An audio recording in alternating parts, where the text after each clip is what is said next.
also a two-time winner of the Future Awards Africa and a member of the Harvard Kennedy School Alumni Board. We are delighted to have him share his insights today. The lecture will be chaired by Professor Rahaman,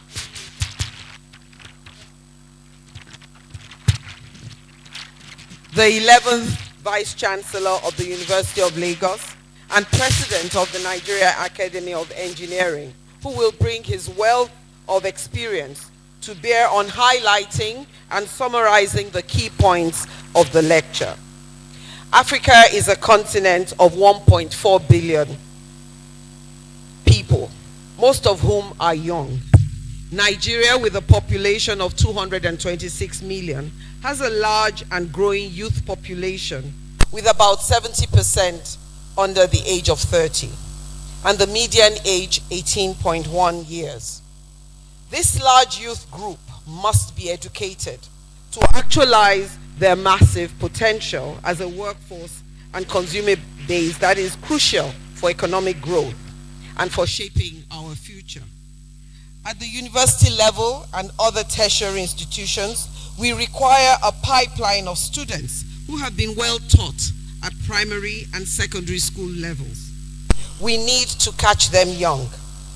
Education stands as the fulcrum for developing essential life skills that empower our youth for better employment, higher earnings, and for poverty reduction, while also fostering innovation, economic growth, and a more informed and cohesive society.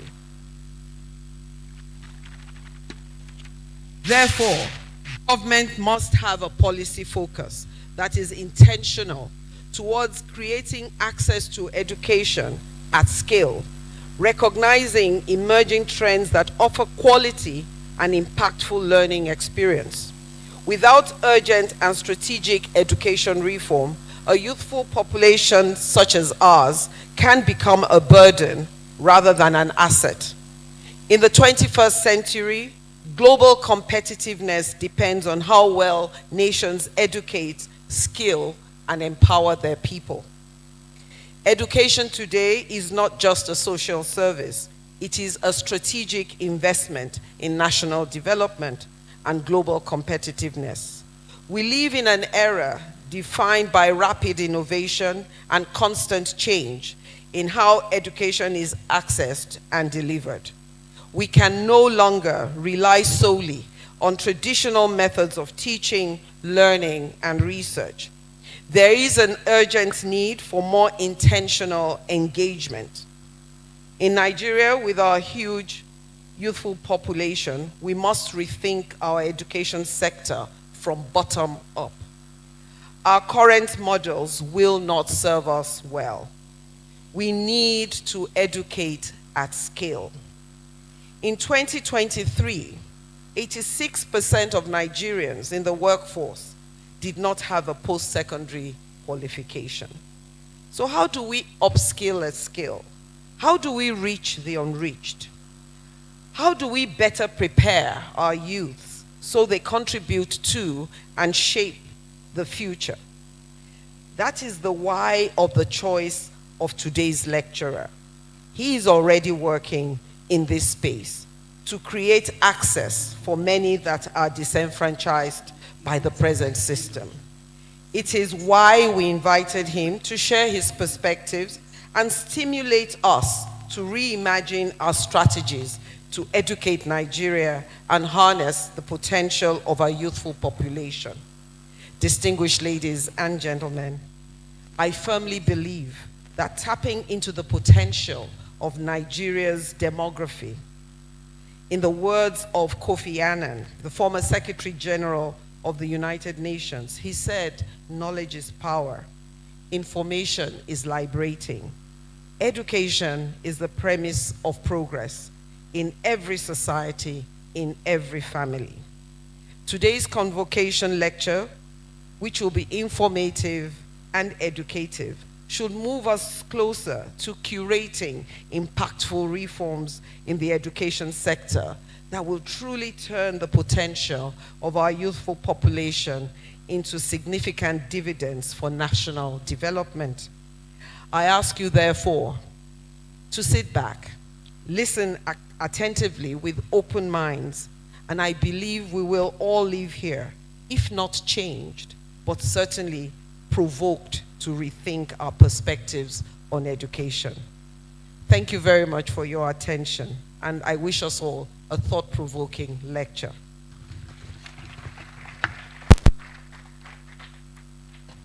We can do better, definitely.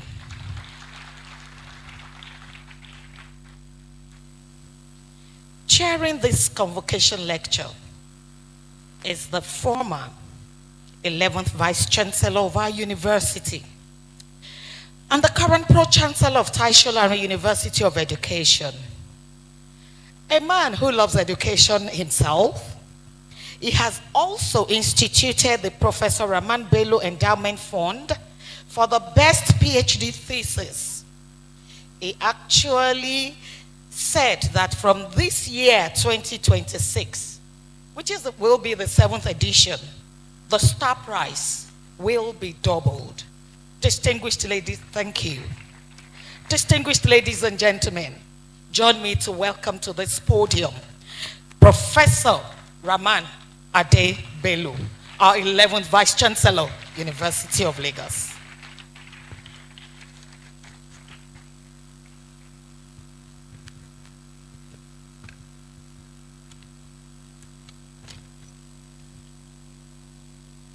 The 13th Vice-Chancellor of the University of Lagos, Professor Folashade Ogunshola, the Deputy Vice-Chancellors, the Registrar, the Bossa, the University Librarian, the Provost College of Medicine, our Convocation Lecturer today, Dr. Orondaam Otto, members of the Governing Council of the University of Lagos, the President, University of Lagos Administration Worldwide, Deans of Faculty, Heads of Department and Unit, former Vice-Chancellors and former Principal Officers of the University of Lagos, members of staff, graduating students that are here, distinguished invitees, gentlemen of the press, ladies and gentlemen, greatest Akokites. I'm very highly delighted to be drafted to chair the 2026 Convocation Lecture, and I use the word draft because when Madam VC, Professor Folashade Ogunshola, approached me a few days ago, and I found out my schedule will allow my participation, I did not hesitate to give my consent. As a major stakeholder in this project, University of Lagos, of course, I should always be ready to be drafted to make Madam VC's work less stressful.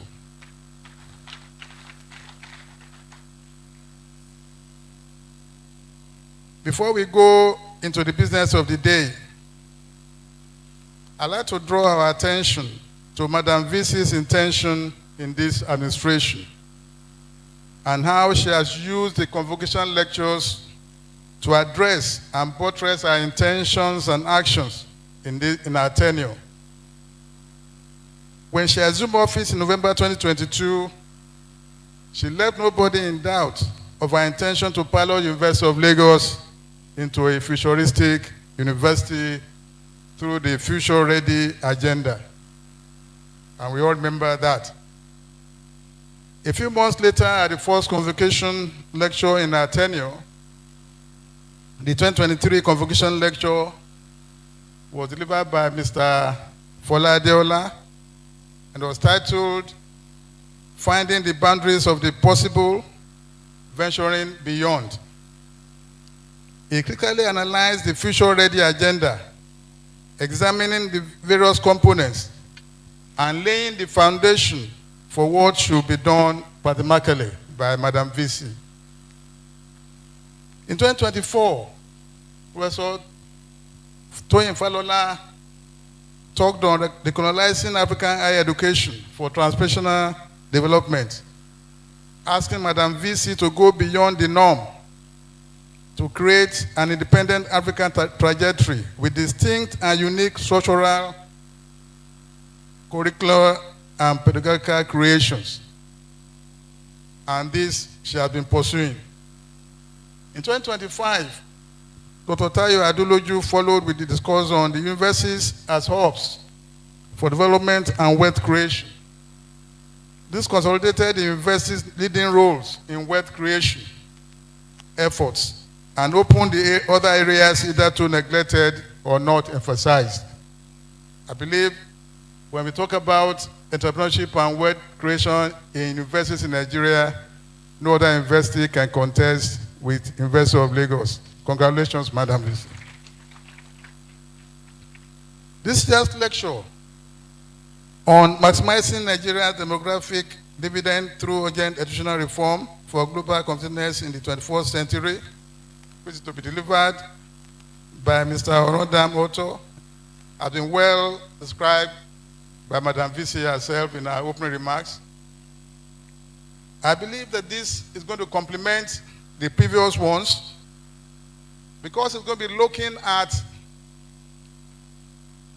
and paying emphasis on major inputs and outputs of the university system. If we're looking at, as Madam VC put it, the students, the youthful demography of Nigeria, and how to use them, how to bring them up, how they will come in to be educated. I'm sure that's what he's going to be talking about. So our input in the university system is the students. So we are going to be looking at the kind of students we are going to be having to have to train. And then the output is what will be able to compete with the global, in the global stand. So we process them through our own system in the university. And so I want to wait and hear what you want to talk about, those coming into the system and those which we expected to be produced to meet the global standards. I think that is what we are here for today. And this will be the ones that will attest to the fact whether Madam VC's future-ready agenda will have been achieved by the end of our tenure. So today's lecture is quite critical in Madam VC's agenda, and we should all be ears, listen attentively to ensure that we pick all the salient things that he will recommend to ensure that these are well taken. We should now be all ears to listen to Mr. Otto's prescription for Madam VC in our quest for preparing University of Lagos for the future. Thank you for listening, and I hand over to Mr. Otto for his assignment. Thank you.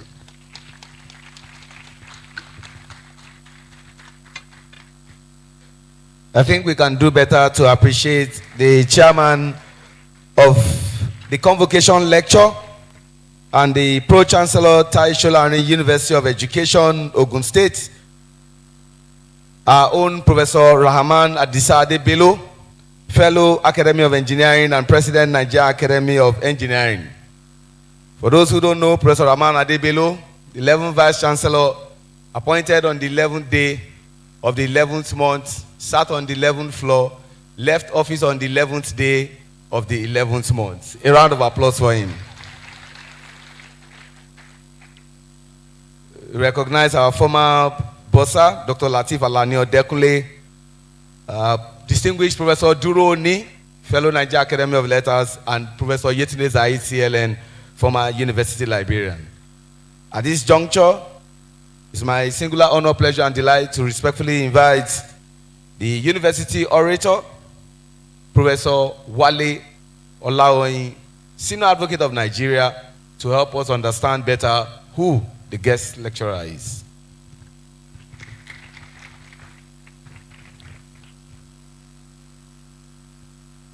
The chairman of the occasion, Madam Vice-Chancellor, distinguished ladies and gentlemen, it is my honor to present the citation of our convocation lecturer, Mr. Orondaam Otto.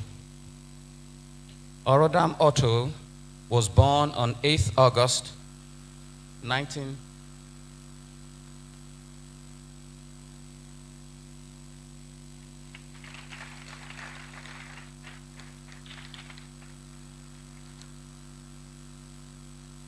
Orondaam Otto was born on 8 August 1987 in Ahmadu Bello University Teaching Hospital, Zaria, Kaduna, and hails from Elelemwo town in Port Harcourt, Rivers State, Nigeria.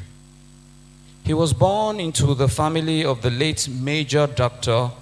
E.O.C. Otto and Mrs. Marianne Otto, and his life has been shaped by an enduring commitment to service. He began his formal education in Rivers State at Aladumo Primary School and completed 6 years of secondary education at the Nigerian Navy Secondary School in Borikiri, Port Harcourt in 2004, where he served as the health prefect and editor-in-chief of the school's editorial board. As a child, Orondaam was passionate about social impact, and his passion for saving lives led him to pursue a first degree in medical science, earning a bachelor's degree in human anatomy from the University of Port Harcourt. During his university years and immediately after graduation, Otto worked with youth development organizations across Nigeria and West Africa, living in countries like Ghana, Cameroon, and Cote d'Ivoire, where he led community-based development projects before his national youth service. These experiences grounded him in grassroots development and community organizing. Upon graduation, he was deployed to Lagos State in 2011 for his National Youth Service Program. During his NYSC, he had a defining moment when he encountered the stark educational deprivation of children in several underserved communities like Makoko, Iwaya, Badagry, and Ekpe. During one of his first visits into Makoko, Otto described a scene where he saw hundreds of out-of-school children playing in the lagoon. That encounter ignited his deep passion for social reform, fueling his determination to enroll them in school and change the system where children were deprived of basic education. Orondaam Otto was posted to the bank for his NYSC, but later he made a remarkable decision to resign in order to dedicate his time to providing education for the out-of-school children whom he had encountered. He then mobilized hundreds of youths and volunteers to raise funds, eventually renovating a public primary school and enrolling 114 out-of-school children from the Makoko and Iwaya communities in the school for the very first time. Many of those children are now in various universities across the country. This singular act earned him the Lagos State Honors Award and the MDG Presidential Award as the most outstanding NYSC Corps member in 2012.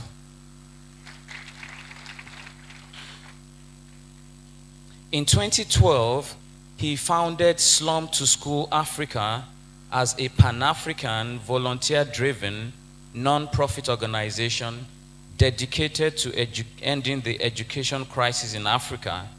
And over the past 14 years, Slum to School Africa has evolved into one of the continent's most impactful education and human capital movements, supporting children in over 550 communities in Nigeria alone. Under Otto's leadership, Slum to School Africa has directly provided scholarships and supported the holistic development of nearly 1 million children and youth, mobilized millions of dollars in funding, and built a global coalition of more than 45,000 volunteers across 60 countries.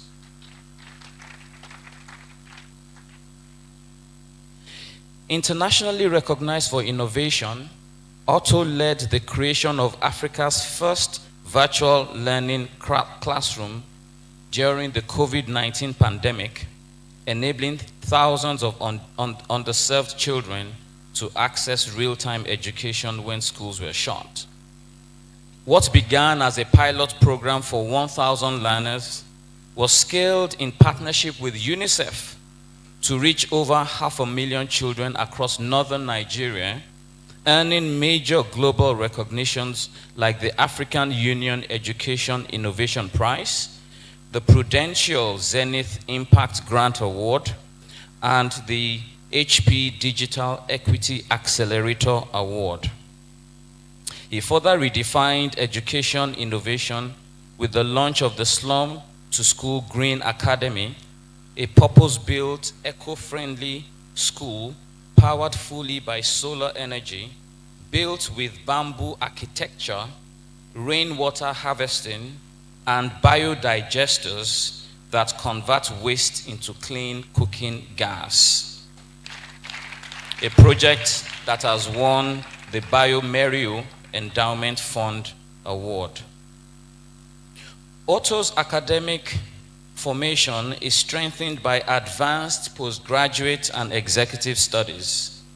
He completed executive education in business leadership and board governance at Henley Business School, UK, studied development finance in Africa at Stellenbosch Business School, South Africa, and civic leadership and development at Portland State University, USA. He earned a distinction in social entrepreneurship at the UN-mandated University for Peace, Costa Rica, where his social enterprise plan ranked top in his class, and he completed a certification program from the Massachusetts Institute of Technology in Global Poverty, Development Economics, and International Development. Orondaam holds a master's degree in public administration from the Harvard Kennedy School of Government, where he was an Edward Mason Fellow and specialized in public policy, education transformation, human capital development, and institutional reform.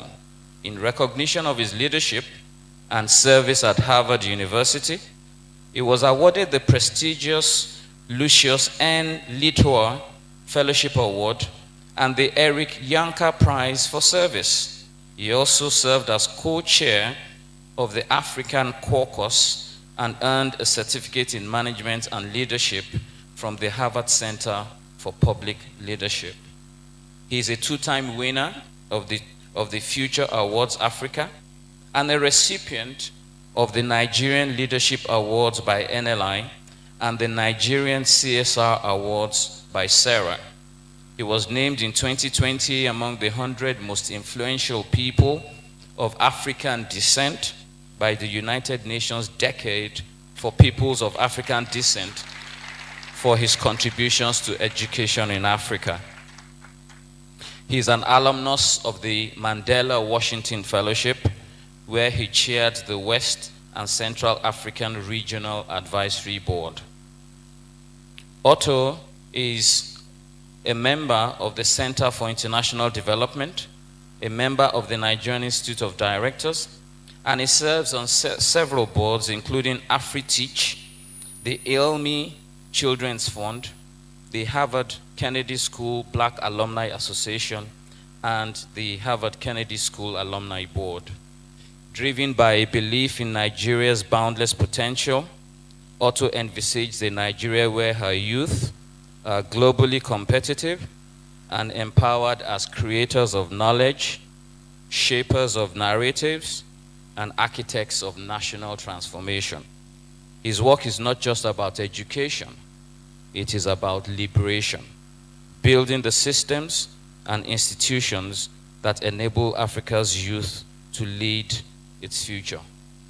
Otto's journey from community volunteer to global change maker reflects what courage, conviction, and service can achieve. It invites the education community and the university to see education not merely as certification, but as the force that will define Nigeria's place in the world. Distinguished ladies and gentlemen, I present to you our distinguished convocation lecturer, Mr. Orondaam Otto. Thank you very much.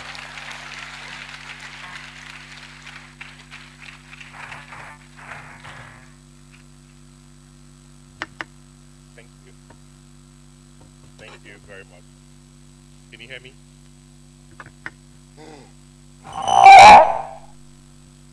Pressure is pressure. Thank you very much.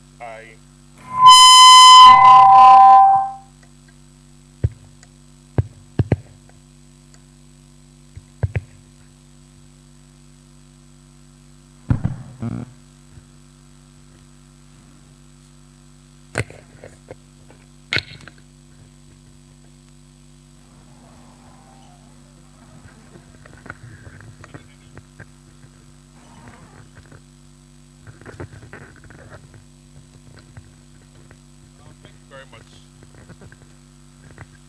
We're getting there. Okay.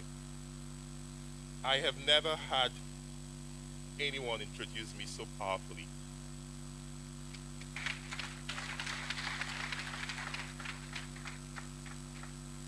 It's a great honor to be here, and like I said, the pressure is pressuring. With such an introduction, I really hope I can live up to the expectations that have been set. Thank you very much. The Honorable Minister of Education,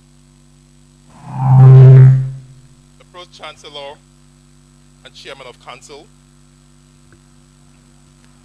the Vice-Chancellor of the University of Lagos, Professor Folashade Bunshola, the Pro-Chancellor and Chairman of Council, Chief Wale Olanipekun, Chairman of the Convocation Lecture, Professor Rahaman, Adisa Bello, who is the former 11th of the University of Lagos, the Deputy Vice-Chancellor of Academics, Professor Bolanle Obo, the Deputy Vice-Chancellor for Development Services, Professor Folusho Lesi, Deputy Vice-Chancellor for Management Services, Professor Muyiwa Falaye,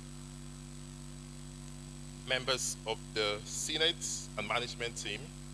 We also have the Provost of the College of Medicine, Professor Ademola, the Registrar, the Borsar, several distinguished academic and professional colleagues here present, captains of industry,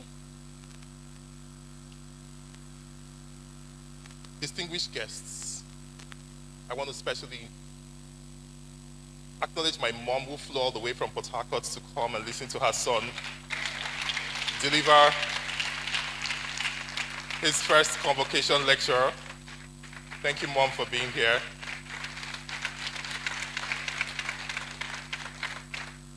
With your permission, can we give her a University of Lagos degree after the lecture?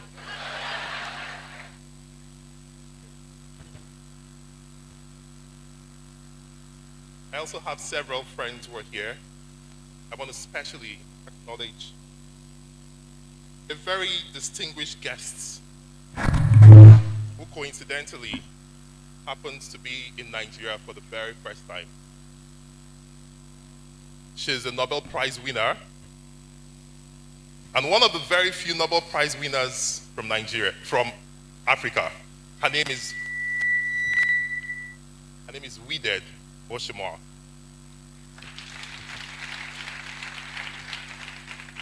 Wided was my classmate at the Kennedy School, the Harvard Kennedy School, and she won the 2015 Nobel Peace Prize. Please put your hands together for her.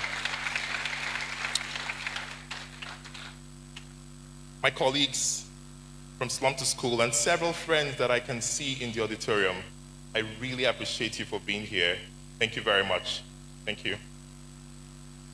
Members of the press, graduating students of the University of Lagos, students of the University of Lagos, gentlemen and ladies. But my salutation would not be complete if I don't greet Nigerian students the way you are usually greeted. I might not leave the gates today. So greatest Nigerian students, greatest of the greatest UNILAG students, greatest Bobo, greatest Akokites. I should have run for student union president. Did I do that very well? I tried. But before I begin, I want to acknowledge something that is deeply personal and very painful. When my citation was read, something stood out. A community where my social impact work started in 2011. And for the past 3 weeks, we have had some of the most difficult moments. Today I'm here with about 20 of our learners and scholars from the Makoko community. These are children that we have worked with over the past 14 years. Many of them are also in the University of Lagos. I actually want to recognize Habibat, who is here. She's a student of linguistics at the University of Lagos, and many of them, what time might not permit. They are living proof that when hope is protected, futures can be transformed. But we all know that Makoko is going through a very extremely painful moment today. Homes are being demolished, families are being displaced, lives are being disrupted. And these young people, and thousands of them, are directly affected. All of them sitting over there have had their homes demolished. We support over 2,000 children directly in our scholarship program. And schools resumed last Monday, yet over 90% of them could not come to school. Out of over 2,000 students, we had just about 200 who came to school. Not because they do not value education, but because it's impossible to think about school when you no longer have a roof over your head. Survival comes before study. And so today I want to speak directly to them. And to every one of them who I know are watching online. We see you. We feel your pain. We know that this moment is heavy. And even if we've not been able to stop what's happening, please know that you're not alone. Know that you're not forgotten. Know that you're not abandoned. This moment will not define your future. This disruption will not erase your dreams. The stories are still being written, and tomorrow is still going to be powerful. Thank you.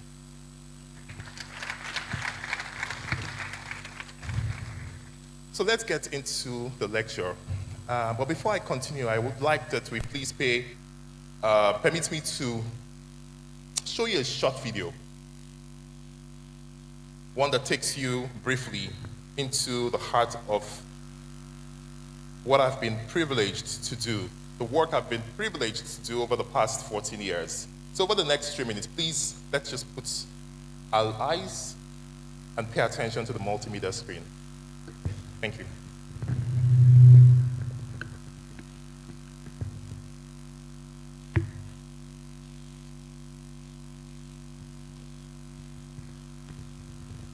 Can we have the video, please?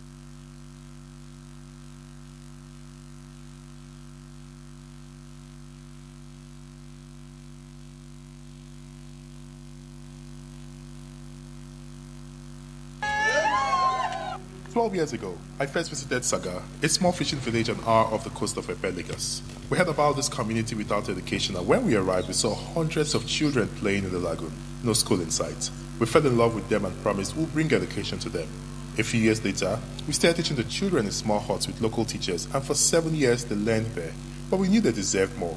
We promised them a real school, but it was so expensive. We had designed an innovative eco-friendly school model with bamboo architecture, and for years we kept searching for partners. Finally, in 2024, we won the Biomery Endowment Award, which covered about 40% of our budget. So we took a leap of faith and began, while seeking more partners, and the children were very excited. We had to import thousands of construction materials across the river, and also sandfill the entire perimeter to create a safe play area for the children, and that stretched every bit of us. The community had never had fresh drinking water, and so we had to construct a solar-powered borehole. And a few months later, we had a call from United Airlines to provide school supplies. HP provided computers. The Norwegian Embassy and Universal Music Group supported our early childhood program. We wanted the school to be child-friendly, so we created art motifs inspired by the Ubuntu philosophy with 54 shapes and colors. Paints were donated by treats and play swings by Preserve Our Roots, and hundreds of volunteers donated to our fundraiser. And finally, the impossible became reality as hundreds of partners and volunteers traveled down to commission the school. In the name of the Son, and in the name of the Holy Spirit. This September, 250 children from 7 riverine communities, some as young as 3, others as old as 14, arrived for their very first day of school.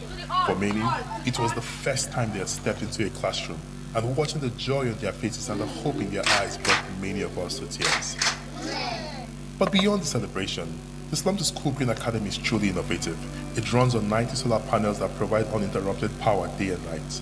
Rainwater is harvested and purified for drinking. Waste is converted to biogas for cooking.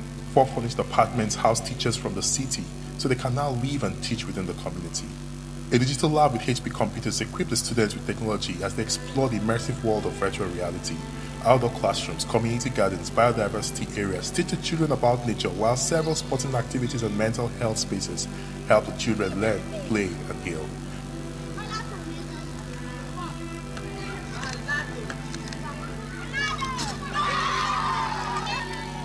Today, thanks to amazing volunteers and partners like you, these children now have a safe place to learn. But beyond this island, millions of children remain unseen and out of school. So let's not stop here. Together, let's build more Slum to School Green Academies and shape an Africa where every child is given the chance to rise.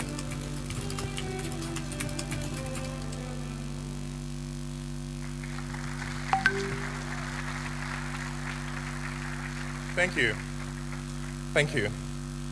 Convocations are not just ceremonies. Convocations are moments of national reflections. Convocations are moments when a university asks itself, actually when a nation asks herself, what kind of future are we sending to the world? And this week we're going to see that future right in front of us. I see a few of them also in the room. These are people and students who have been tested by standards, who have been shaped by character, who have been prepared to shape the destiny of our nation. So please, please, please put your hands together for all the graduating students from the University of Lagos. That's not enough. That's not enough. These guys have burnt candles, spent nights up. We celebrate you.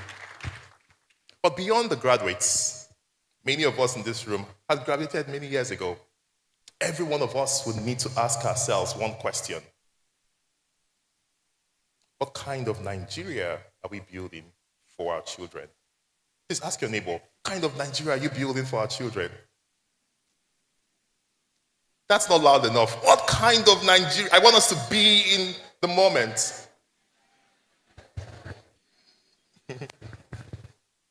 Today's topic is not a future conversation. It is the urgency of now. The topic says maximizing Nigeria's demographic dividend through urgent education reform for global competitiveness in the 21st century. That's a mouthful, right?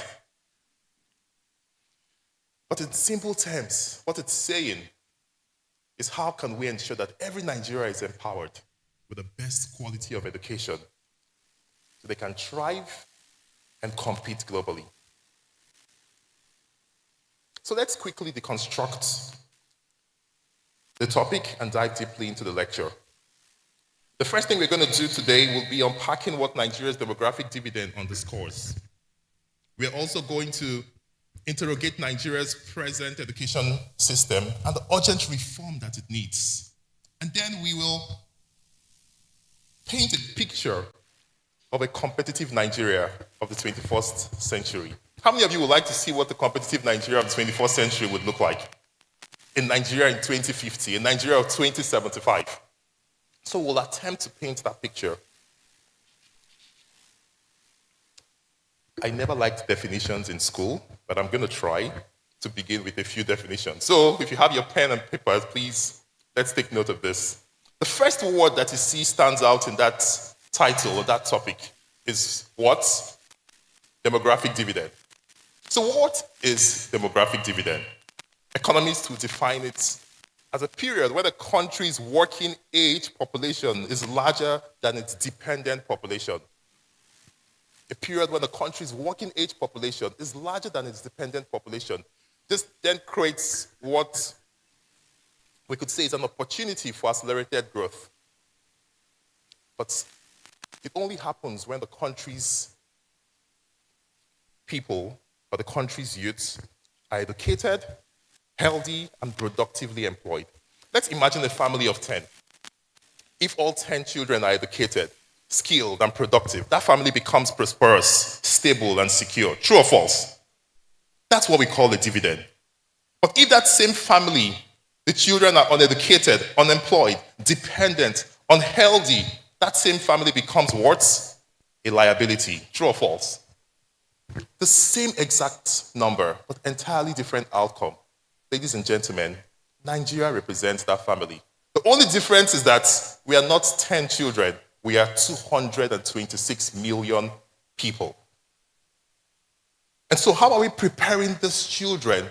And of that 226, over 50% are below the age of 15. So we're looking at about 100 million children across the country. How are we preparing them to be dividends or liabilities? The second part of our topic speaks to urgent education reform. And what this means is that education cannot wait. It's not a conversation for tomorrow.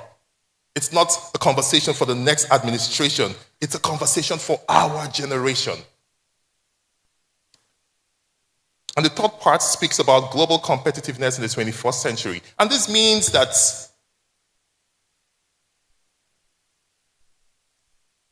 we're no longer educating children to survive locally, but to compete globally.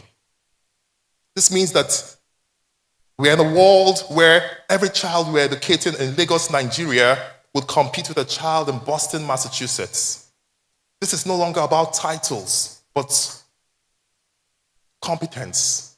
It's no longer about even competence, but globally competitiveness. And so the topic is asked in question: will Nigeria's population become our greatest source of prosperity or our greatest source of instability? And so how do we design an education system that turns productivity into, or turns population into productivity? What do we need to do? In today's Nigeria, we have a population of about 220 million people. But data tells us that by 2050, that number is going to double. We're going to be looking at over 400 million people. That is enormous power. True or false? True or false? But that's also, it could be enormous risk. And the difference between power and risk is preparation. And the question is, what preparation are we putting in place? What plans are we making for such population explosion? To paint a clear picture, let's look at 100 children who are born in Nigeria today. And for many of you who have the lecture notes, there are lots of references to the data points. For the sake of time, I wouldn't be able to get into all the references and citations. But let's assume that we have 100 children who are born today. Data shows that 20 out of those 100 would never get into school. 1 out of every 5 of them. And of the remaining 80 who eventually get into primary school, only 55 will complete primary education. Does that alarm you? Does that scare you? Are we together? That means 20 do not enter primary school, and an additional 25 will drop out of primary before they get to primary 6. And of those who complete primary school, only about 45% will go on to complete junior secondary school. From that point, only about 39 would eventually finish SS3. And at that point, what happens when they want to go into the university? Only 12 gain access to tertiary education. This is where the greatest loss happens, because 27 capable students, 27 passionate young Nigerians are blocked by limited capacity, are blocked by high tuition costs, catchment area policies. And out of those 12 who eventually get into the university, just about 8 make it out of university, and 5 would get meaningful, gainful employment. So what this tells us is that conservatively, just 90% of Nigerian children would pass through the education system but never get the full benefits of formal employment to pipeline employment. They simply end up in different economic realities, as traders, as artisans, as farmers, as transport workers, as wage earners, as bus conductors, as drivers, and multiple informal activities.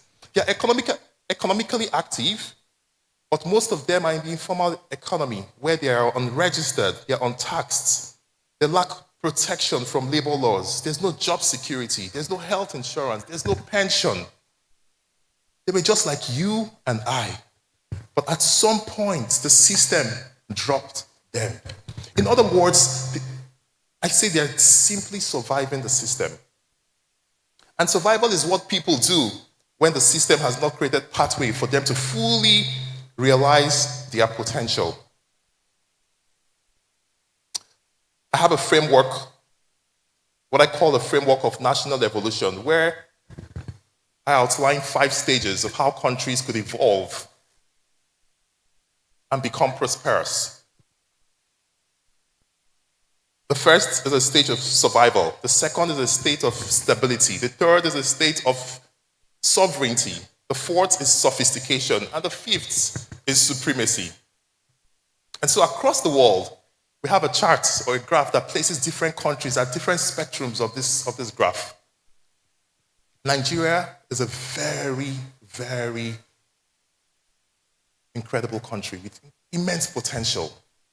But we are at a delicate stage between survival and stability. True or false? True or false?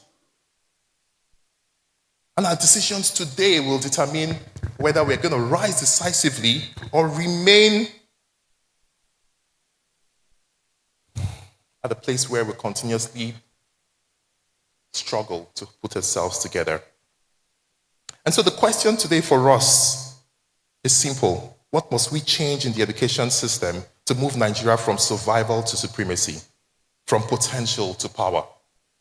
And so over the next 1 hour, we're going to unpack this complex topic, the complexity of our education system. We're going to truly interrogate a lot of things. We're going to think in so many strategic ways and explore what we could call strategic reform policies that must be made, that should be made, that we should collectively advocate to implement. And so, I had listed about 8 critical reform pillars that we should consider. This would be unconventional to some of you. It might make you shift your position on your seat, but I think it's important that we think differently. And so, are you ready for us to dive in? Are we ready for the lecture to begin? Okay. The first reform is what I call a national education vision protected by law. Do we have a national vision today? Class? Do we have a national vision? Or can anyone tell me what Nigeria's vision is? ₦1 million. Who can just stand up and tell me the vision of Nigeria is defined as? I bet you if we passed a piece of paper across this room, every one of us would have different answers. True or false? And so Nigeria's greatest weakness is in the education system is not the lack of efforts. It's not the lack of policy documents. We have a lot of policies, but it's the lack of continuity, the lack of a legally protected national direction. Every 4 years, we come up with new visions, new agendas, new policies. And so while we plan for education between 4 to 8 years, political cycles, education itself unfolds over generations.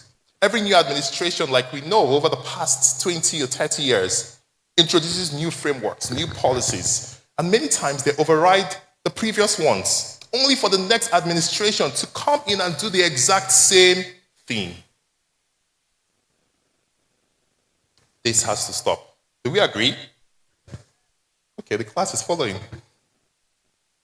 And so the first most radical reform I want us to think about today is that Nigeria needs to define a clear, compelling education, long-term national vision, one that is not owned by a government or a political party, but by the nation itself. A vision that is so clear that it is recited in schools. It is sung on national or school assemblies, on national television.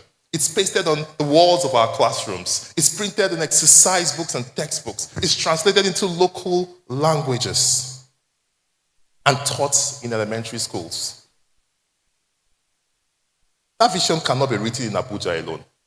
It must be born of a national consensus by traditional councils, by religious leaders, by educators, by professors, by labor union. We all must come together to decide what this vision should be.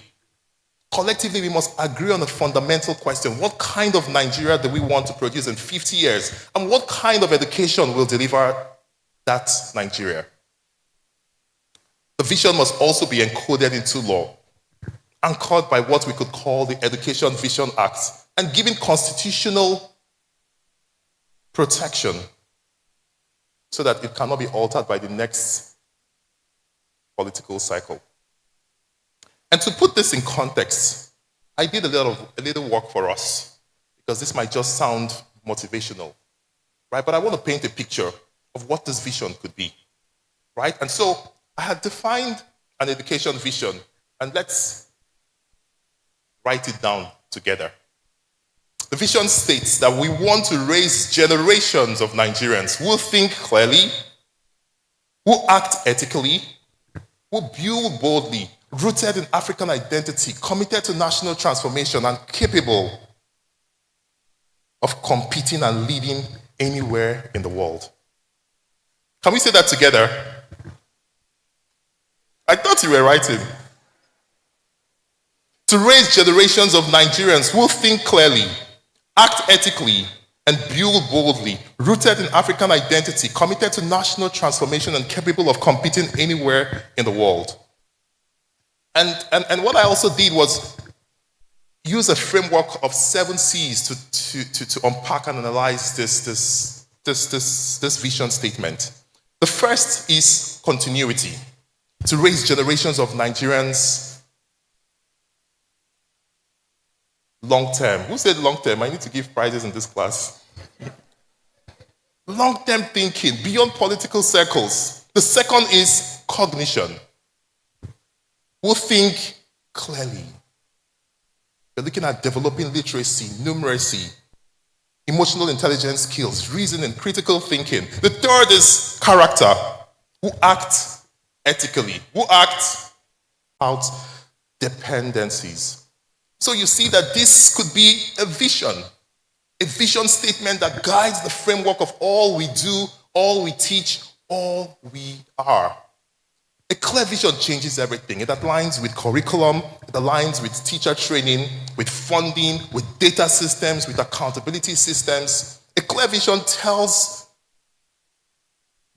every child, whether in a rural village, in an urban slum, in the city, that the country, their country, has a plan for them.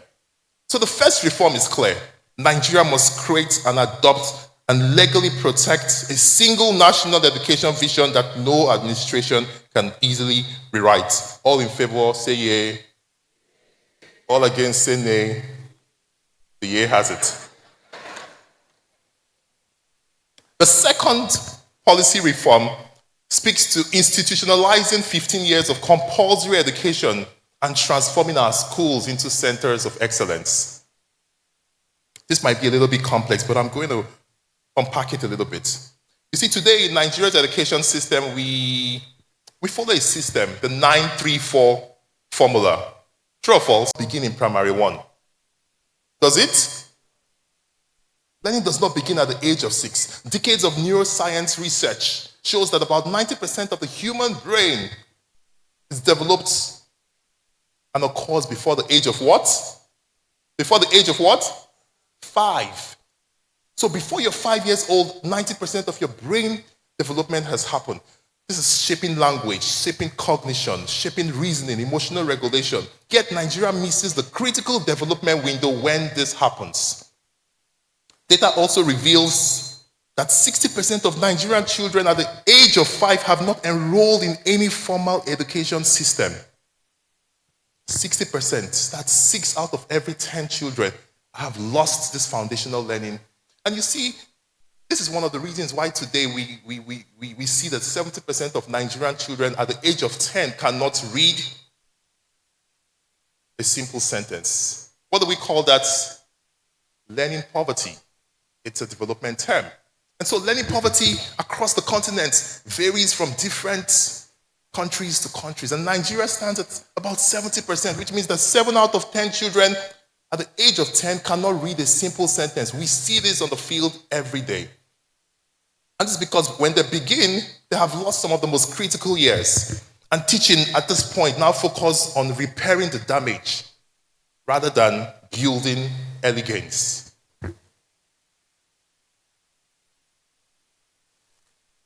In 2022, UNESCO, along with several government and development partners in Uzbekistan, adopted what was called the Tashkent Declaration for Early Childhood Care and Development. And I was honored, truly, to be part of the design of that declaration. I also was honored to deliver a keynote address at that summit in Uzbekistan. But that declaration called on something very important. It called on countries to guarantee at least 1 year of free and compulsory pre-primary education. Yet, across several sub-Saharan countries, and even in Nigeria, implementation is still very uneven and remains very slow. One thing we need to know is that every country that is successful globally, every country that is globally competitive as well, understood one thing: education and early education truly matters. France and Hungary, for example, made pre-primary education compulsory from the age of 3, achieving near 100% enrollment, actually about 95%. We also have countries like Singapore, Norway, Finland, and Japan that have near universal early childhood participation. And therefore, the second most important reform is adopting 15 years of compulsory and free education through what we could call a 3-12-4 education system. 3 years of early childhood education to build brain development, language, values, and social foundations. 9 years of primary and junior secondary school education that guarantees literacy and numeracy, critical thinking, talent discovery, and character development. 3 years of senior secondary education that develops skills, specialization, and real-world capabilities. This should be compulsory, enforceable, tracked by data, measured, fully funded, and it needs to be free. And at the end of secondary school education, every young Nigerian should possess one market-relevant skill that makes them economically viable. We also would have 4 years of tertiary education, which exists to produce experts, innovators, and leaders, focusing on deep specialization, advanced research, knowledge creation, solving national problems. All of you who would be graduating this year from the university, what national problem are you solving? Are you trying to solve national problems, or are you looking for national employment? How are universities preparing us to be national problem solvers? We also have the Child Rights Act that needs to move from intention to full enforcement. There's no justification for millions of Nigerian children to be out of school. There's no justification for millions of Nigerian children to be hawking on the streets, to be trapped in domestic labor. We have girls who are forced into early marriages, mothers at the age of 15. It's important to understand that the girl child deserves equal right and protection as much as the boy child. And so our schools should become excellence centers, or centers of excellence, centers of dignity, centers and hubs of innovation, inspiration, not just symbols of neglect. If we move across our public primary schools across the country, many of them are centers of neglect. We need to move them to become centers of excellence. And we can do this through a public-private partnership, nationwide school adoption framework, which we have developed and can speak to in another platform. And so if we enforce 15 years of basic education in excellent schools, one thing will be certain, that our children will be on the right track to becoming globally competitiveness. Our children will become globally competitive because we invested in them. So do we agree that we need 15 years of compulsory education? Great. We're going to move to the third point, or the third reform, which is very important. Repositioning teaching as Nigeria's most elite profession. We've talked about vision, we've talked about infrastructure. We're going to speak about curricula. But before we do that, I think it's important that we ask ourselves, who is teaching the Nigerian child? Who stands in front of a 6-year-old child helping them to pronounce their first vowel? Who helps them shape their confidence before their competence? Who sparks curiosity in front of them? And who inspires them to believe in themselves and in Nigeria? It's who? Who does that? The teacher. Today, colleges of education and faculties of education are often treated as occupying the lowest rungs of our tertiary education system. True or false? Admissions into colleges of education is the lowest for any tertiary institution. Actually, you need to score about 100 over 400 in JAMB to get admitted into colleges of education. And whatever the justification of that is, it silently communicates that teaching is a profession of last resort, not first choice. And that needs to change. Many teachers, especially in private and low-income schools, earn very poorly. Many of them earn as low as 30,000 naira in 2025. That needs to change. But the deeper question we should ask ourselves is, why is teaching still treated as a certificate-level profession? Why are those who are meant to teach our children, to prepare them for the future, why do they require to have just an NCE, despite the fact that they spend 3 to 4 years in the university? That also needs to, across the world, the strongest education systems understand that teaching is the strongest and a top-tier profession. And so you find countries like Finland, where teachers require a master's degree to teach. Portugal, Italy, Spain, you require to have a BSc and several postgraduate training programs. Last year, I had the opportunity to travel across the US as an Eisenhower Fellow. I went to several states. And in New York, Massachusetts, Connecticut, you need to have a BSc and several certifications for the next 5 years for you to be a permanent teacher. These systems understood one thing, that to raise standards, you need to raise the teaching profession. And so Nigeria needs to realize this, that it's important to fully professionalize teaching.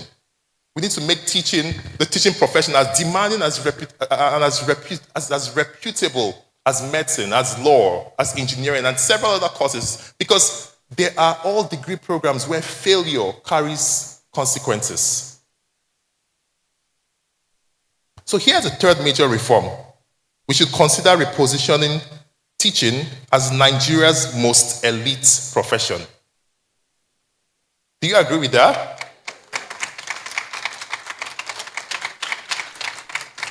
We should abolish the National Certificate of Education by transitioning colleges of education into degree-awarding universities of education.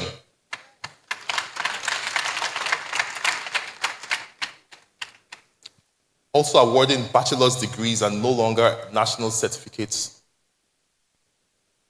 And also raise the standard for entry. It should not be for those who score the least, but for those who score the most. We need to raise the reputation of teaching. And there are several policies or several strategies that we could do to achieve that. And I'm going to run to the fourth policy, which is equalization of universities, polytechnics, and TVET institutions. In Nigeria today, we know our universities are widely perceived as the highest aspiration. Right or wrong? And polytechnics, colleges of education, and vocational pathways are often wrongly treated as the second or the third or the last option.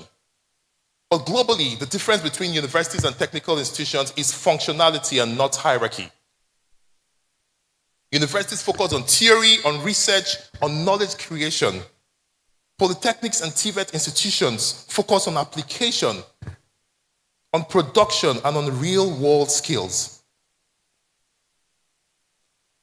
And so the most important parts of our world, or in most parts of our world, all these various learning institutions are degree awarding. They are respected. They are economically valuable because they understand that everyone brings the same value into the marketplace. Nigeria remains one of the only countries, or one of the few countries, where inequality between academic and technical institutions is still largely reinforced. The type of institutions a student can attend will determine how far they will go in life. Right or wrong? Universities are placed at the top, while polytechnics and colleges of education are structurally limited by several ceilings, qualification ceilings, unequal funding ceilings, civil service promotion ceilings. And this anomaly is rooted in a or a colonial era structure that we never fully modernized after independence. Several countries have abolished that and have moved beyond that.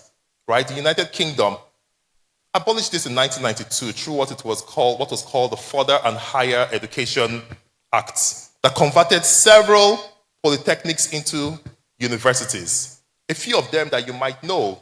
Right? We have the likes of the Polytechnic of Central London, which became the University of Westminster. We had the Polytechnic of Manchester that became the Metropolitan University. We had Thames Polytechnic that became the University of West England. Right? We also had Oxford Polytechnic, which became the famous Oxford Brookes University. These were all polytechnics, but they have been modernized, and there are several other options. The same thing happened across Germany, Finland, Netherlands. And so why do we still operate this system where graduates are technically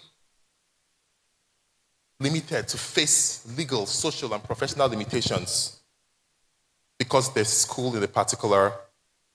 And so firstly, Nigeria must reform the legal framework that distinguishes universities, polytechnics, and colleges of education. We need to transit them to become universities of applied sciences. And we also need to ensure that they are delivering or awarding degrees of equal legal status, like BScs and Bachelor, BANG, BTech, BEd.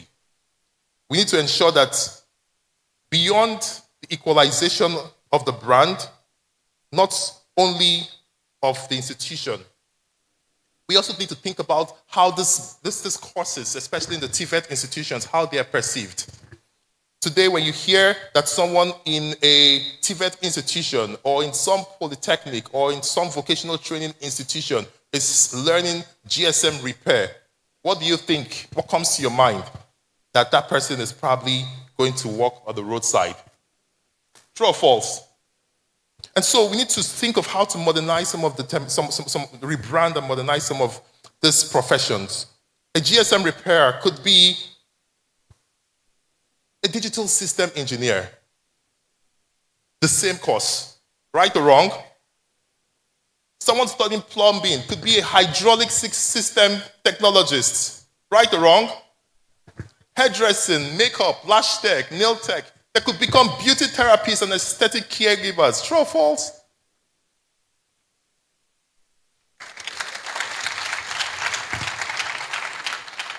And so we need to know that these titles reflect the actual complexity, science, and the economic value of the work.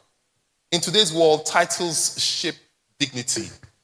Titles shape aspiration, career choices, because conventional career pathways are changing. So do we agree that we need to equalize our TVET institutions, our universities, and our polytechnics and our colleges of education? Do we agree? Those in favor say yay. Those against nay. The yay have it. The fifth policy, and we're going to run through the next four, is very important. And I want you to sit back because this affects all of us. It is standardizing and decolonizing our national curriculum. When we complain that Nigerian children are not learning, the bigger question we should ask ourselves is, what are they really learning? What are we really teaching them? What are we teaching them to value? What are we teaching them to aspire to? Because curriculum is never neutral. It's the greatest form of indoctrination. Right? It shapes your identity. It shapes your perception. It sets ambition. It defines belonging long before a child can articulate them. So from the earliest years, Nigerian children are immersed in songs, in rhymes, in stories that ground their identity in meanings that are elsewhere. I remember when I was young, we all remember the songs we sang. London Bridge is falling down. London Bridge is falling down. Who is the fair lady? So long before Nigerian children can locate the Niger Bridge or the Third Mainland Bridge, they've already learned about a falling London Bridge. It's not accidental. It reflects a historical pattern of cultural dominance that had shaped our early learning contents. And there are many of these songs. Pussycat, Pussycat, where are you going? I'm going to see the London for what? Medicine for what? Are you coughing? Cough, let me see you. So we learned about the Queen of England long before we learned about the Queen Moremi of Ife. We learned about the Queen of England long before the Queen Amina of Zaria, which was where I was born. But I never knew about her until my university. And so over time, these rhymes shape our identity, they shape our imagination, they center our reality on distant cultures. And we begin to fantasize.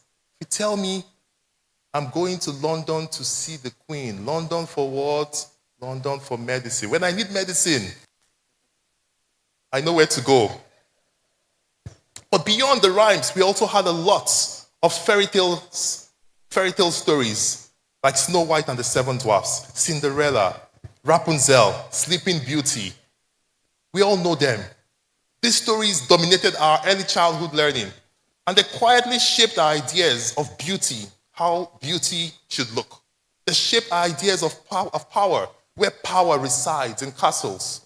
They made us fantasize over distant cultures, above local identities. Not that these stories are harmful alone, but when they dominate what our children are learning every day,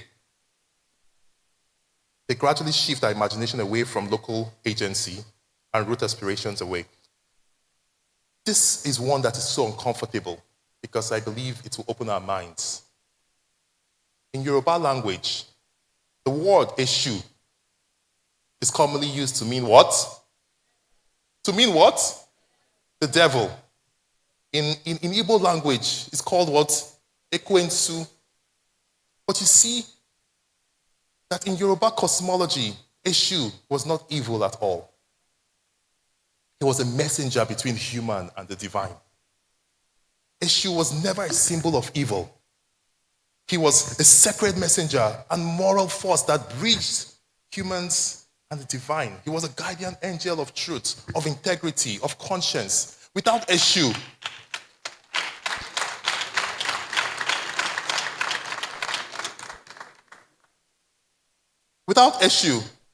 there was no connection to the Orishas.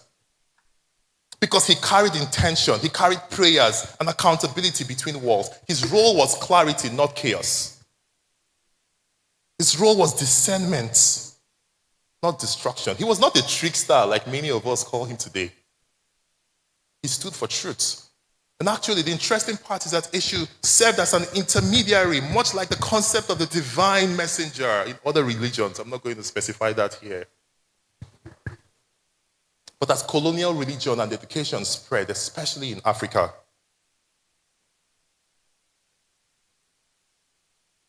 our African spiritualities, our African symbols, our African gods were filtered through foreign lenses that could not hold their depth. Our history became rewritten. Our culture became replaced. Eshu became simplified, misunderstood, and eventually demonized, reduced into the image of the devil. This is not, and it was not a religious error. It was a cultural colonization. Today, if you say Eshuniye, it means that person is what? And that's one of the most interesting examples of how colonial education reshaped indigenous systems. It shows how our curriculum, our language, and our culture were reprogrammed to become fear and made us fear what once guided us. And so today our children are learning narratives where their heroic figures are demonized. We're taught to gradually condemn their symbols. And when you condemn the things that are meant to guide you, you gradually condemn yourself. It's not just Eshu. There's several other examples. In Greek cosmology, Zeus is a god that was celebrated, right? The king of gods, the god of justice. But in Igbo language or Igbo cosmology, we also have Amadioha, who represents the same power of truth and justice, but is feared as a dangerous spirit. Thor is glorified. We see him in video games, in Mortal Kombat. He's a heroic god of thunder. But in Yoruba, Shango is also a king, a god of what? Ogun. Ogun, right? Ogun on the street, you know what people say. I'm not going to say that here. But he's also been demonized. This is how our imagination becomes subtly colonized.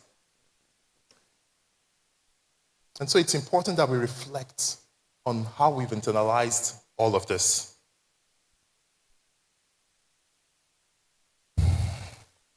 We also have issues of standardizing our curriculum. What a child is learning in Zamfara is not the same thing that a child in Anambra is learning. We have different cutoff marks across different states. We need to ensure that what a child in Sokoto, Bayelsa, Enugu, and Lagos are learning are the same. Location must never determine destiny, and we should never accept lower cutoff scores for certain states over lower standards in others. We need to ensure that our standards are equal. We need to preserve Nigerian educational languages.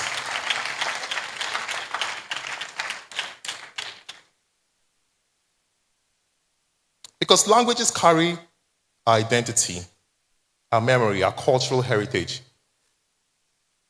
The mother tongue language of instruction is a very important conversation that we have, a very controversial policy. But we need to understand that with over 500 languages in Nigeria, implementing an exclusive mother tongue language of instruction nationwide is structurally unworkable. It will require hundreds of parallel curricula, hundreds of different textbooks in different languages, assessments, teacher training systems. In many classrooms today, especially in cities, children come from multiple ethnic groups, multiple language barriers, making it impossible to choose one mother tongue. And so it's important that we prioritize teaching our languages. But to create a standard, we need to harmonize the language of instruction. The world is fast changing. And so one of the most important policies here is that our mother tongue should be preserved and taught as subjects, while English remains the language of instruction. And I appreciate what the federal ministry is doing today in trying to see that this is done, because it's caused a lot of issues across the country, which I might not have the time to go deeply into. The second, we must define a legally binding national learning outcome framework that specifies that every child must master certain basic skills at the age of 5, at the age of 10, at the age of 15, and benchmark that across the country, which no state can dilute. And thirdly, we need to decolonize our stories by funding massively and promoting the creation of Nigerian African fairy tales, African storybooks, animations, and learning materials that are centered on our local heroes, on our local history and our culture, ensuring that our children are grounded in their identity. And finally, we need to teach and train our teachers to be ambassadors for our culture, integrating them into cultural identity, into African history, into local narratives and everyday teaching. All in favor, say yay. The yeas have it. The sixth and very important is skillization. Reengineering education around skills is one very important policy that should begin from day one. For decades, we have designed an education system that rewards memorization, rewards examinations, rewards certifications, and postpones the real skill acquisition until it's very late. And so children spend the most of their formative years learning how to memorize, proving what they can recall, not what they can do. And by the time they graduate, many are academically qualified, but economically stranded. And so as a serious nation, we must not wait until adulthood to teach productivity. Skills must be embedded from the very beginning of schooling, not treated as an optional add-on or a vocational fallback. It must be embedded in our curriculum. Every child at the age of 10 should have at least, or should have been exposed to at least 2 important, structured, age-appropriate skill areas. At the age of 18, every graduate should have at least, or should leave secondary school with at least 3 to 5 very important market-relevant skills. Actually, income-generating skills. These skills should not just be basic. They should be globally competitive. Digital literacy, artificial intelligence, basic coding, creative production. I was opportune to be in China last year visiting a number of public schools. And in September, they passed a policy that began teaching artificial intelligence in their primary schools. We're still dealing with learning poverty, basic literacy, not even digital literacy, while some countries are focused on artificial intelligence literacy. And so it's important for us to ask ourselves very important questions. At Slum to School Africa, we knew that this was very important, and we knew that children at the age of 6, 7, 8, 9, 10 were not too young to discover skills, discover their talents. And so we designed what we call the 7 pillars of learning, which were 7 very critical areas that were not just subjects, but pathways for identity, for potential talent discovery. And this model with adaptation can be scaled nationally. Those 7 pillars included literary arts and public speaking, STEM and innovation, arts, creativity and craft, sports and athletics, music and performing arts, home and lifestyle skills, environmental sustainability. And by engaging children across the 7 pillars, we began to see early patterns. Children who would light up during robotics, another child who thrives in storytelling, another one who leads naturally on the football field. Instead, identifying children at the age of 7, 8, and 9 who just had interesting areas, and when you spread them out, the 7 areas, you find them finding where they had their strengths. And so today, we decided to even invite about 5 of them from different pillars. Right? And I want to very quickly just ask Ayomide to stand up. An 11-year-old boy. Many of you would have watched his video. Many of you would have watched his video over the last couple of months. He, at the age of 7, identified that he loved literary arts and spoken words. And so he joined that club. And today, at the age of 11, Ayomide and his friends published their first anthology of poems last year.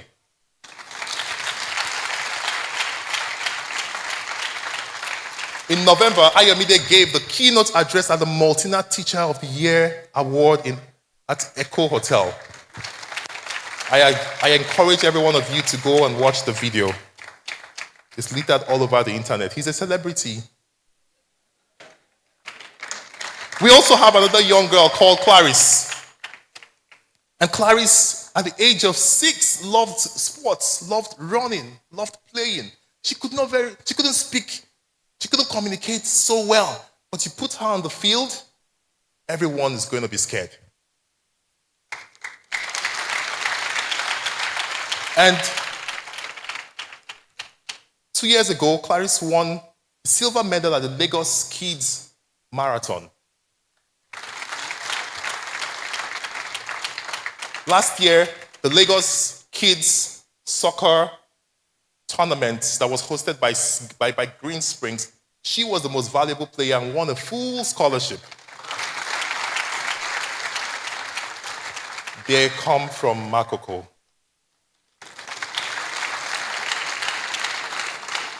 We have a lot of them. I might not have the time to speak about all of them. Zola. We have Motunrayo. Motunrayo, please stand up. Let me spotlight you. Right? She is another great story. And through our digital program, I don't have the time to speak about her, but she's a very powerful story. Please, let's celebrate Motunrayo. In 2 seconds, right? In 2012, when we were enrolling children into school, we had a policy that allowed us to enroll just 2 per family. And so we took her first and her elder siblings, and she was not part of them. And so she did not get into school at that very early age. But watching her elder siblings go to school every day, she would cry. She would create lots of tantrums, and eventually she got enrolled into school. Otunrayo just graduated from SS3 as the best student in Wesley Girls Secondary School. Her love for digital education, STEM and innovation is second to none. Last year, she was privileged to be one of 3 girls who were given a fully funded exchange to the United States. under the Pan-African Youth Fellowship Program. Moturaya just turned 18 years old, and she's from Makoko. So this is how children begin to identify their interests. Thank you very much. Please sit down. Let's put our hands together for them. There are many of them sitting over here. They build confidence in their strengths. They understand that success has many parts. By the time they reach adolescence, they are not lost. They are already aligned. They already know what they want to become. And so it's important to prioritize skill development from early years. The seventh, and we are almost there, is fully integrate data-driven governance in education. You see, one of the fundamental challenges we have today is that we don't know ourselves enough. True or false? We don't know ourselves enough. If we ask how many we are as a country, I'm sure we'll all give different numbers. Many times we use very weak, fragmented, and outdated data in policy making. And one of the very clear examples for this is that the last time we conducted a national population and housing census in Nigeria was in the year... Oh, you guys are very, very, very smart. The year 2006, right? Following the previous one in the year 1991. And this means that we've gone nearly 2 decades without counting ourselves. This is very far from the global norm. Since 1992, Canada, Australia, Japan, South Korea, I could list several countries that have conducted at least 6 national censuses. 6.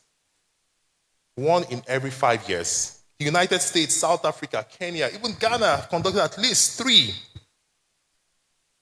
Nigeria has conducted how many? You said it. So it's important that we urgently, as a matter of national emergency, conduct a modern technology-enabled national census. But you see, even if we had the data is what? It's not enough.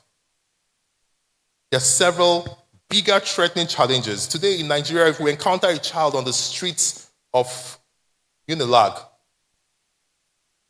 if we encounter a child on the streets of Yaba, there's no unified platform that tells us who that child is. There's no platform that tells us their education history, their enrollment status, their learning level. And so we can't tell things like their date of birth. We can't trace their enrollment, their attendance in school, their dropouts risk, or even future possibilities. Many times that child is invisible to the system. We see a lot of children when they want to get into junior secondary school, that's when we are looking for their birth certificates. And they have to go to the local government. And so even census is not enough. Nigeria's deeper crisis is data fragmentation.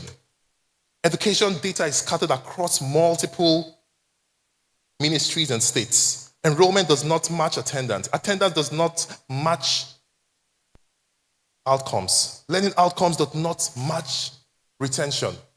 Interventions are rarely measured. And so here is a policy recommendation that we need one unified, one real-time national education data system that follows every child from birth to graduation. Do we agree? Do we agree? This identification, this system needs to be grounded in data harmonization and protection. And I called it the National Education Identity Number, NEDIN. And I'll explain what this could be. You see, we create multiple numbers in Nigeria. Every one of us seated in this room would have an NIN, right? A BVN, right? A voter's ID, a driver's license, a health insurance number, LASRA number for those who are from Lagos, pension number, school ID, multiple numbers.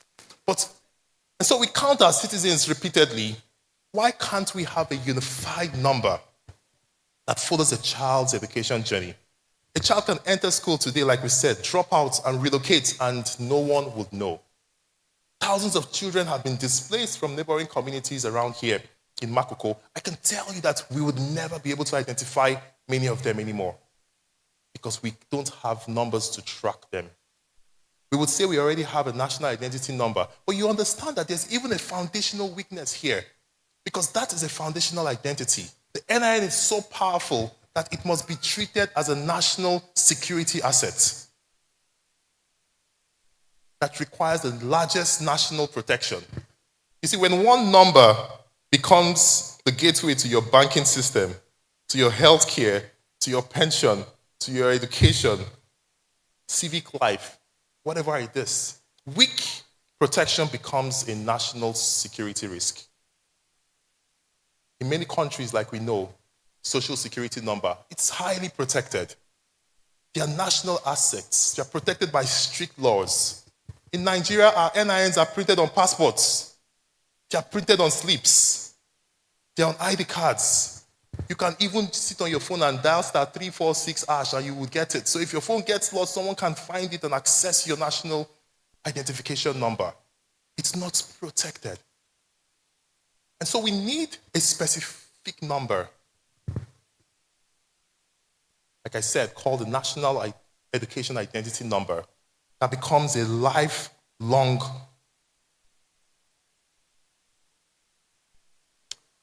education-only number that tracks a child's transition through the education system. While the NIN would remain protected as our roots identity number, NEDIN becomes the education-facing reference, or what we could even call a token.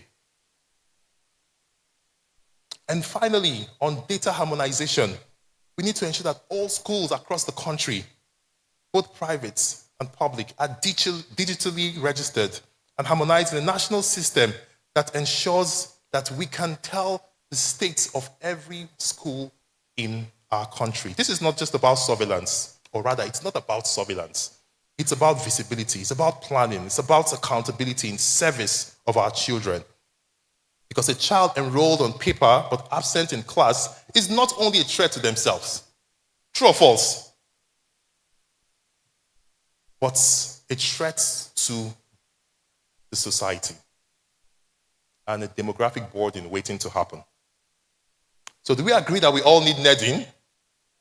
Do we agree we all need NEDIN? Those in favor say yay. The yeas have it. The last policy reform. Who can remember all of them? Is that a lot? I'm going to give a prize to someone who remembers all of them. The last is very important. This is creating 2 strategic education ministries, one for children and basic education, and a second for higher education and research. Did we hear that? Did that excite you? Did it excite you? Okay, so I'll explain. You see, in Nigeria today, we have several dual ministries. Actually, one of the fundamental issues we have in Nigeria is the absence of a child-centered ministry. We have several dual ministries. We have the Ministry of Water Resources and Sanitation and the Ministry of Environment. Are they related? We have the Ministry of Solid Minerals and Minerals Development. We also have the Ministry of Steel Development. Are they related? We have the Ministry of Aviation and Aerospace. We also have the Ministry of Marine and Blue Economy. We also have the Ministry of Transportation. Are they related?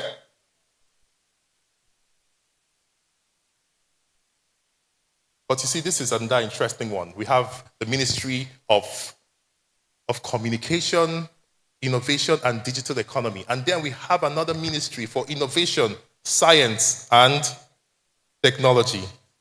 But you see, the one I love so much is that we have a Ministry of Agriculture and Food Security, and we have a Ministry of Livestock. And so it's important, we need livestock, don't we? It's very important. And so you see that while these ministries are very important, what is most concerning is that we don't have a single ministry that is solely focused on the full development of a child. Think about that. A ministry that integrates everything that concerns a child, from early childhood through adolescent. You see, this omission is very symbolic, and its consequences are very loud. When Nigeria lacks a single ministry that is fully responsible for shaping human potential in the most crucial years of their life, we are not efficiently planning to maximize our demographic dividend. You see, we speak about this and say, we have every ministry, several ministries that focus on children, and that in itself is a problem. Because when you have fragmented responsibilities for children development, you leave them without unified ownership. Many federal ministries today focus or have responsibilities for children. We have the Ministry of Education that focuses on schooling, the Ministry of Health that's responsible for child health, immunization, nutrition. We have the Ministry of Women Affairs, who is actually responsible for children. We have the Ministry of Humanitarian Affairs, the Ministry of Interior, the Ministry of Justice, and many more, everyone with fragmented responsibilities for children development. And you see, when we have all of these disconnected silos, it means that no single institution is fully accountable for the full spectrum of child development. And as a result, responsibility becomes dispersed. Coordination becomes weak, and holistic child outcome remains unmanaged at the national level. The ministry is very important, right? When you have a ministry, it's the highest level of responsibility because the minister sits in the Federal Executive Council. So let's unpack why the Ministry of Basic Education is even more important. We understand that the Ministry for Children is important, right? Do we understand that? So let's look at the Ministry of Basic Education and see why it is even important. Today, I had 10 minutes more. Today, we have multiple bodies in the Ministry of Education: UBEC, National University Commission, JAM, TETFON, TRC, and NECO. Multiple agencies. The Ministry of Education has actually almost 30 agencies and parastatals, many of which are very large and very complex. UBEC alone could be a ministry in itself. And no matter how passionate, there's no single minister, regardless of competence, who can fully manage the complexity and the scale at that level. Several countries have understood this and have created a Ministry of the Future, Ministry of Children, Ministry of Basic Education. And it's also important that as a nation, we understand that our greatest resources are not our mineral resources. They are not our natural resources. They are what? Human resources. And if we are really going to maximize that, we need to ensure that we prioritize our children. So do we agree that we need one ministry that focuses on children and basic education? Do we agree that we need a full ministry that focuses on higher education and research? The years have it. Please put your hands together for yourselves. And I'm going to wrap up by painting a picture of what Nigeria should look like in the 21st century. Now, imagine that we have a Nigeria where we have one clear vision for education, 15 years of compulsory basic education. The teaching profession becomes the most sought-after career. Our curriculum has been standardized and decolonized. Every child below the age of 10 has learned at least 2 skills. And at the age of 18, about 5 skills. Every child has the Nigeria Education Identity Number that is driven and tracked. Our universities and polytechnics and TVET institutions all have the same pedigree and social hierarchy. And finally, we have one coordinating ministry for children and basic education alongside the Ministry for Higher Education. What do you think Nigeria would look like? What do you think Nigeria would look like? This is what it could look like. By 2050, Nigeria will stand amongst the 3 most populous nations in the world. We're going to have about 410 million people. And that population is the greatest strategic advantage any nation could have. 400 million people. We could And I want to paint a picture. We could have gone from a $200 billion GDP in 2025 to a $6.5 trillion because we maximized the potential of every single child. Our poverty level could fall from 65% in 2025 to 3% in 2050 because everyone is empowered and skilled and contributing to national development. Life expectancy could have risen from 54 to 78. Productivity could rank among the highest globally. For the first time, Nigeria could truly begin to live as one people. We could have a national vision that harmonizes us. We could have a shared identity that is rooted in citizenship rather than origin. We could finally replace the state of origin discriminative policy with a citizenship-based system that rewards contribution over ancestry. And this would also mean that every child will be eligible to enroll in a federal school without discrimination or without preferences. A Yoruba man could become the governor of Imo State. An Igbo woman could become the governor of Lagos State. An Efik woman could become a local government chairwoman in Kano State. Our public schools could become citadels of learning and places that are centers of pride to enroll our children. Our universities would have been transformed to research engines directly tied to industry. Polytechnics and vocational institutions will evolve to become prestigious universities of applied sciences and universities of education.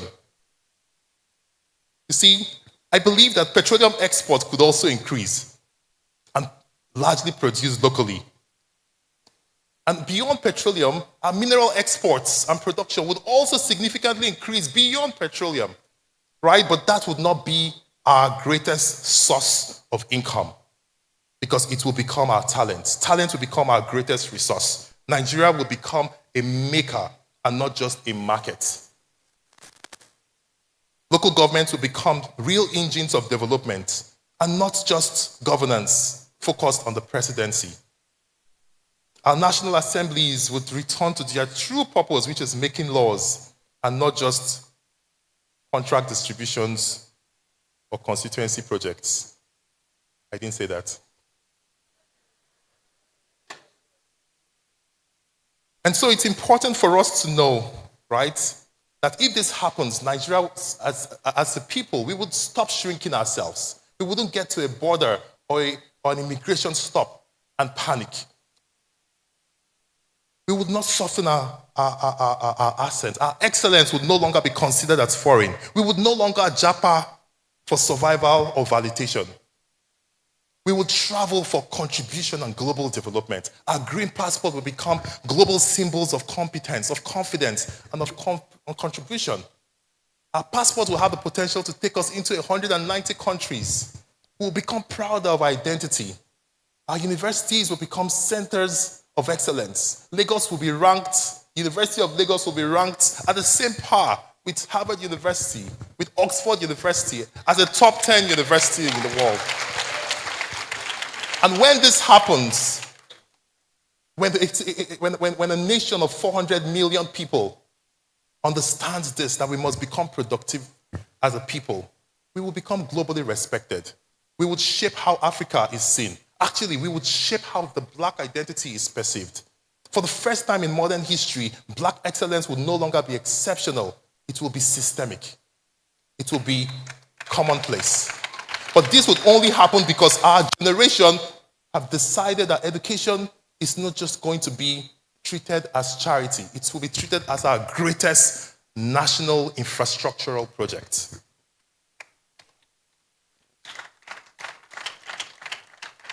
And so, I want us to know that Nigeria did not appear like this in 2025. It appeared like that in the 2020s, in 2026, because someone in this room was listening. It was built because we chose long-term vision over short-term outcomes. It was built because we decided that children were our most strategic national assets.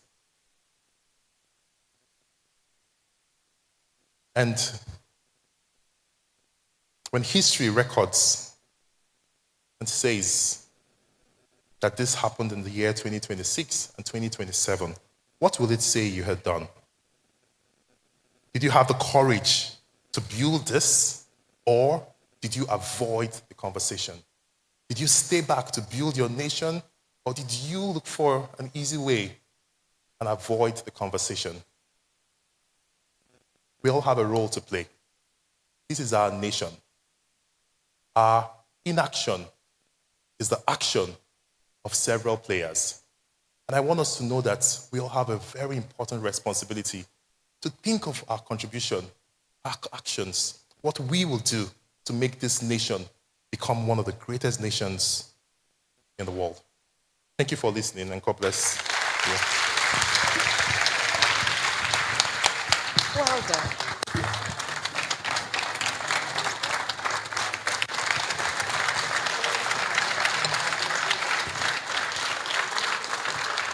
Thank you very much.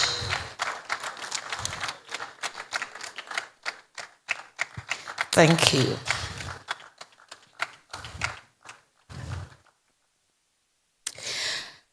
Distinguished ladies and gentlemen, please don't leave this room without taking a copy of this convocation lecture. This convocation lecture has made one truth clear, and you will agree with me, that the future belongs to individuals that are bold enough to turn ideas into impacts. And the guest lecturer had turned his ideas into visible impacts that we saw this afternoon. Please give him another round of applause. And I dare to say, under our 13th Vice-Chancellor, our university is also bold enough, and we've been turning our ideas into impacts that have been visible to see. Please give our university a round of applause. At this point, permit me to call on the chairman to give us a brief summary. Chairman, sir, Professor Rahaman Bello, our former Vice-Chancellor and the current Pro-Chancellor, Taishola University of Education, sir.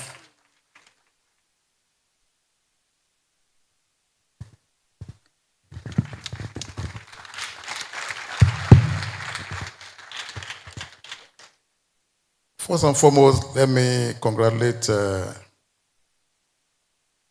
Mr. Otto for a very beautiful delivery, very thoughtful and very inciting. And Madam Otto, I congratulate you too for producing him for Nigeria.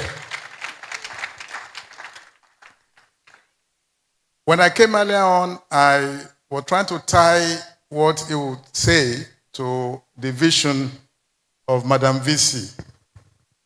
And I said, after all the initial 3 convocation lectures, this one will be looking at the inputs that will drive and beget our outputs for the future.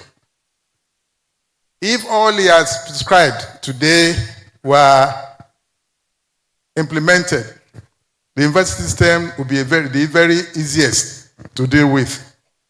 Because all the skills will have been picked right from the beginning, everything will have been there, and all we do is just give them the right orientation to be global citizens. Isn't it? Do you agree with me with that? So, he has gone through 8 predictions or prescriptions that have been well thought of, that if implemented and in the right way as he has put it, definitely Nigeria will be a global power within a short time. But what are the challenges to this? Number 1 is a constitution. Because this constitution looks at the division in terms of who handles different levels of education. Primary education is handed over to local government. Secondary education is given to the state government. And tertiary education is given to the federal, where we have seen that has been changing a little bit. States have been going in and doing some things in that sphere. So what we have is a complex situation that federal government, in fact, federal ministry of education has been a confusion. A confusion in the sense that while the federal level was supposed to be handling tertiary education by our current situation, go to federal ministry of education, depending on who is there as a minister. The emphasis could be on UBEC, the emphasis could be on secondary education, and not the tertiary education that they should even be facing. I had the personal experience, I will not bother to talk about that here. But the situation here is that he very quickly talked about a vision, an education vision. He not only talked about it, he prescribed one, he developed one, which he believes takes care of all the aspects. The 7 C's or 9 C's, 7 C's, that takes care of all the key things. So I think we need that vision. And I think this house was as part because he was the Speaker of the House and has taken a poll. And we all agree that it should be done. He prescribed also 15 years of compulsory education instead of 9. And I share that with him, I agree with him fully. Pre-education is essential. And in fact, we lose by not identifying and pulling that up into education system. We find that only those who are able to afford it send theirs to private preschool education. The general masses are left alone to wait until their children are 5 or 6. Those who are smart will get them in at 5, but who are will wait until 6 before their children commence education. And as he said, they will have lost the cognitive years and will have lost quite a lot, and it will take them much longer to pick up in education, which is really quite essential. So 15 years of compulsory education, he has prescribed that. He wants us to take teaching as the most elite profession in the country. There's no gainsaying to that. Anybody should be able to really believe that. We all passed that also as a vote. Because really, we all went through educationists. We were all brought up that way. And if you look at countries that are moving in the right direction, that education has been given the right push in terms of professionalism. The countries in Europe that are being rated 4th, 2nd, and 3rd, all that, their teachers are probably the most paid, the best paid, and the best taken care of in all situations. Not university teachers. I'm talking about university teachers. I'm talking about primary school teachers and secondary school teachers. These are the key ones because that's where development comes up and that's where they are picked up. So we need to really look at that and be able to ensure that that is done. The one beautiful one that he brought up, which I really have been an advocate of and I support, is the issue of the accreditation of universities, polytechnics, and the TVET institutions. I've talked about it in some of my own presentation in the past. NC or college educations are the least considered in the JAMB hierarchy for admission. And this commenced when JAMB started this unified examination situation. Before then, we used to have 3 different JAMB examinations. Those who are interested in education will go and do their own separately. Those who are educated in Post-secondary education will do their own separately, and the university. So you can have those that are really genuinely interested in the other areas go in there. But now, when you now have one unified exam, and you say, well, because these people, some people should go and do, nobody wants to go to the college education when they can be easily admitted into the university system. But you need the college education, you are using the college education graduates to teach those who are coming up. So what are you getting? You are getting the dregs in the best, where the best should be. I think that has created a problem, and what he's saying is that all these should be equalized appropriately. If it means that the basic qualification for teaching in primary school will be a BA or BSc or whatever, why not? B.Ed. And that should be basic, and that should be that. I think that was he's trying to say. And as an engineer, we have been pushing the issue of TVET. The TVET situation has seen the light in this government. We thank the Honorable Minister of Education who has pushed that.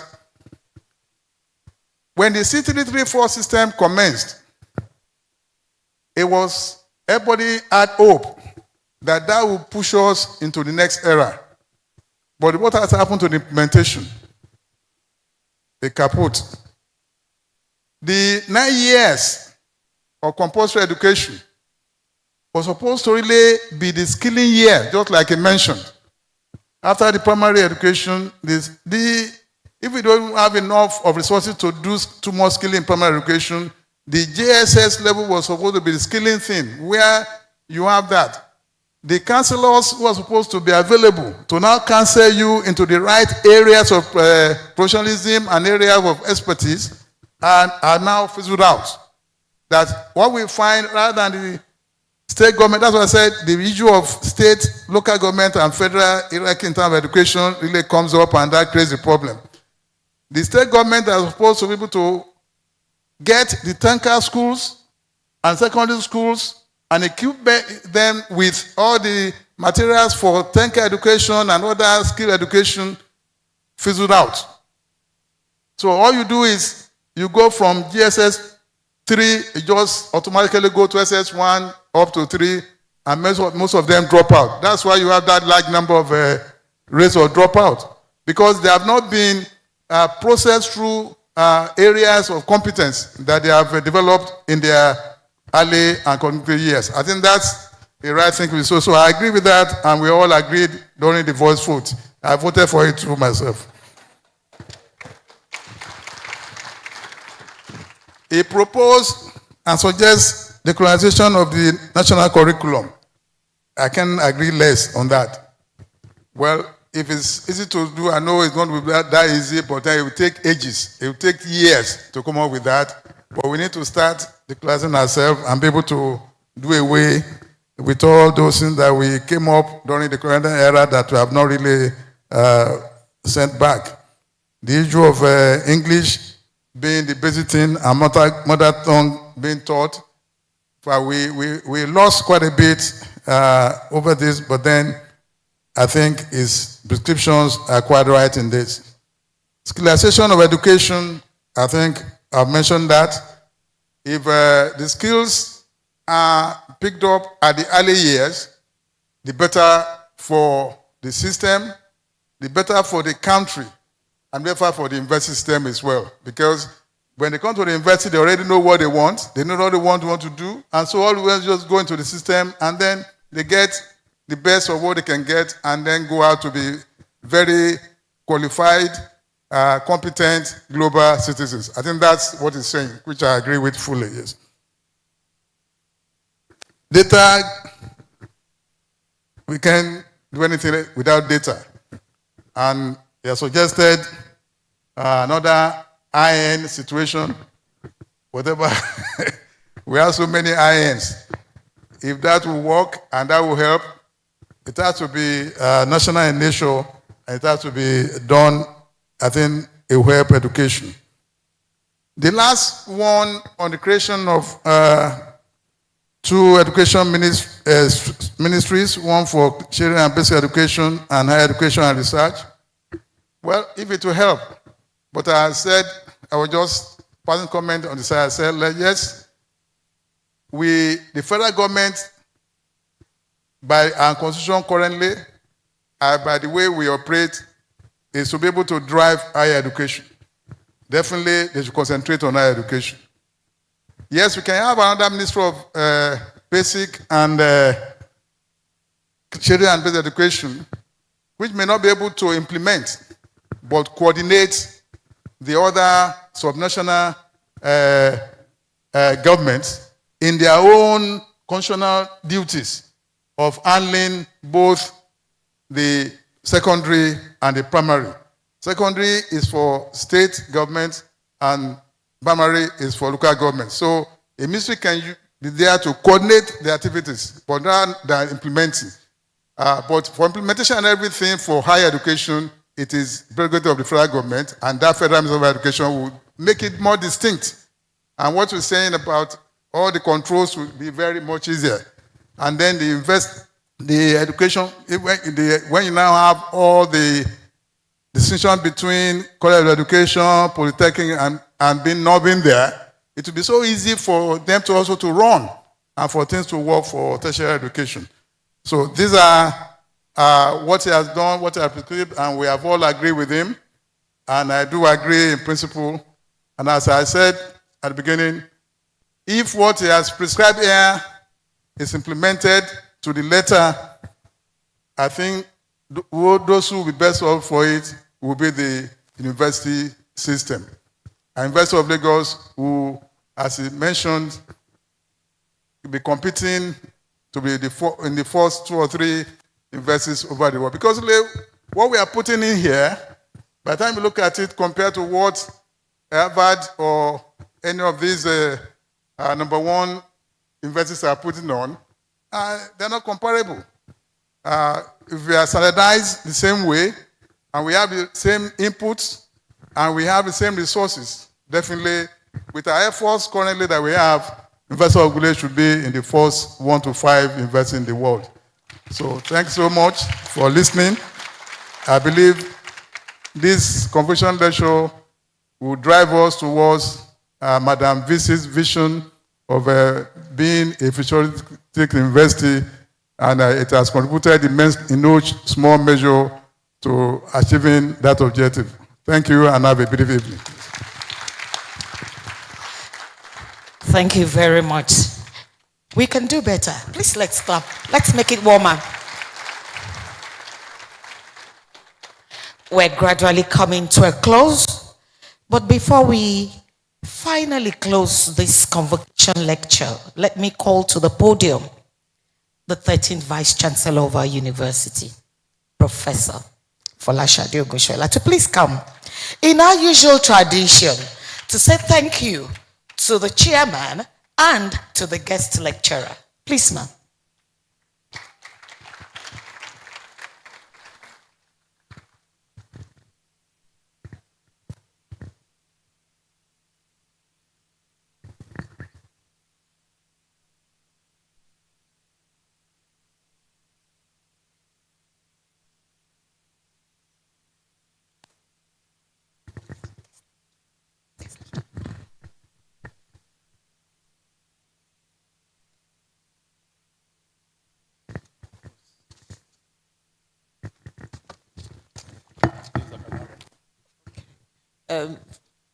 Otto?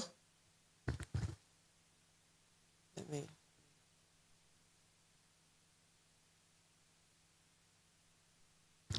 I'm going to hold it for me so I can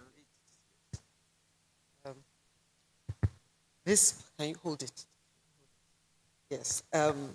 This picture is a gift from the University of Lagos, capturing the work that you do. It is, the artist is Ebon Queenet, who is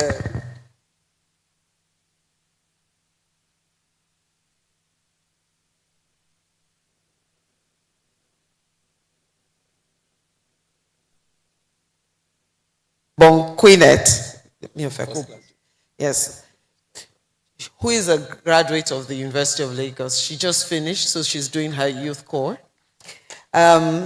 She got first class. And then the second one is by Ajayi Gabriel. And both of them, the first one, the title is I Live Here.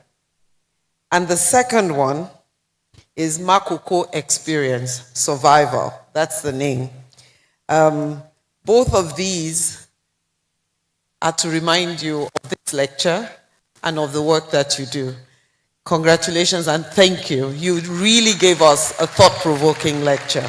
And one of the beauties of this lecture was the simplicity, because I'm sure you engaged many of us and you've pricked our conscience that we need to do more.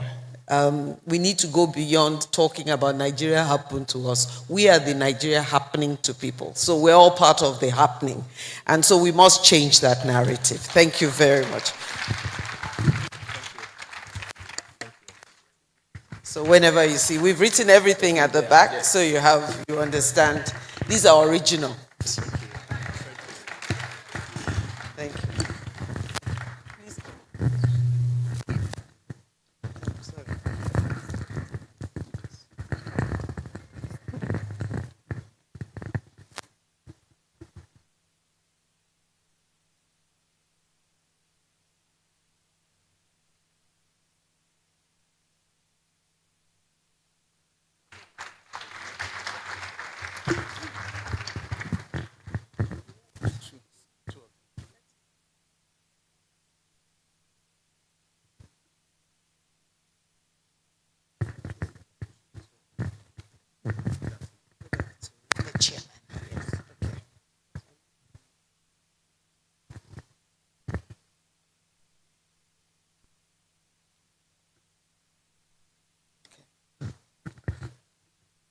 Chairman, sir.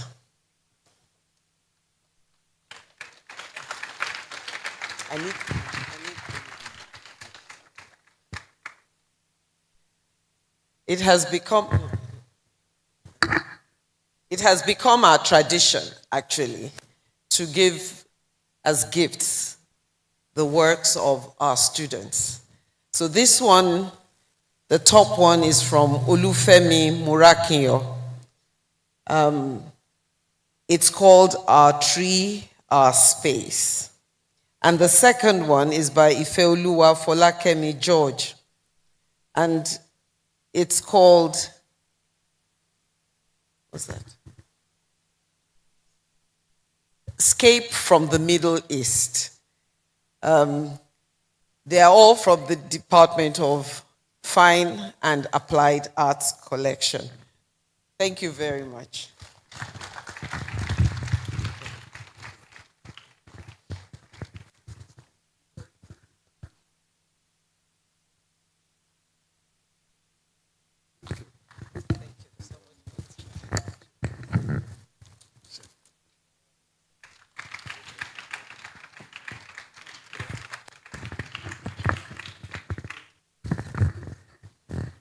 Thank you very much, Madam Vice-Chancellor, Professor Folashade Tolulope Ogushola, OON, FAS, 13th Vice-Chancellor and first female Vice-Chancellor, for the presentation to our convocation lecturer for today, Mr. Orondaam Otto, and of course to our former Vice-Chancellor, Professor Rahaman Adisa Bello. At this juncture, may I humbly and respectfully invite the Registrar and Secretary to the Governing Council of University of Lagos, Mrs. Victoria Abosede Wycliffe, for the vote of thanks.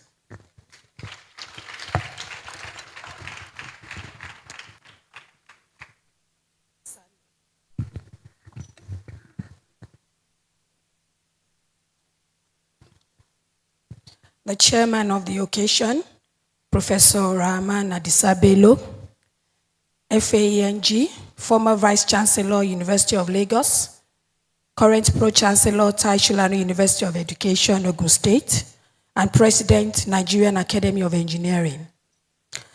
Our convocation lecturer, Mr. Orondaam Otto. CEO, Chief Executive Officer of Slum to School Africa, the Pro-Chancellor and Chairman of the University of Lagos Governing Council, Chief Woleolani Kwekunsi FRSAN, members of the Governing Council here present, the Vice-Chancellor, Professor Folashade Tiyogushola, ONFAS, members of management, deans, directors, heads of departments and units, deputy directors, deputy registrars, and deputy bosses, all members of staff of the University of Lagos, ladies and gentlemen, good afternoon. It is my singular honor to deliver this vote of thanks on behalf of the University of Lagos at this 56th Convocation Ceremony. Chairman, Sir, Professor Rahaman Bello, we are deeply indebted to you for graciously presiding over today's event. Your insightful highlight of the lecture underscores your wealth of experience as a scholar and astute administrator. Your continued devotion to the advancement of this university and your wise counsel remains a source of inspiration to us all. To the convocation lecturer, Mr. Orondaam, Otto, we extend our heartfelt appreciation for the illuminating and thought-provoking lecture on maximizing Nigeria's demographic dividend through urgent education reform for global competitiveness in the 21st century. Your words have stirred our minds and challenged us to reimagine the role of education in shaping the nation's destiny. Your life's work through Slum to School Africa stands as a shining testimony to what vision, courage, and commitment can achieve. To our distinguished audience, thank you for honoring us with your presence and for your active participation. Your support and encouragement give meaning to occasions such as this. To the ceremonies committee, led by Professor Olufumilola Bameke, and all persons who labored behind the scenes for the success of this occasion, we acknowledge your tireless efforts and commend your dedication in assuring the success of this convocation lecture. Ladies and gentlemen, as we bring this program to a close, let us carry forward the lessons we have learned today and commit ourselves to building an education system that will truly harness Nigeria's demographic potential for greatness on a global scale.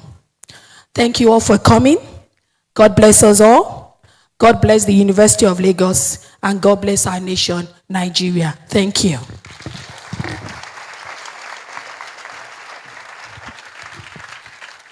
Thank you very much, Registrar and Secretary to the Governing Council of University of Lagos, Mrs. Victoria Abosede-Wycliffe, for that excellent vote of thanks. Before we take the University of Lagos anthem and allow the procession to go in the reverse order, it is imperative that an auspicious occasion like this, moments are well captured. So at this juncture, may I humbly and respectfully invite people on this other side of the table from our chairman to please, let's have a photograph to capture this auspicious occasion. May I request that we have that photograph?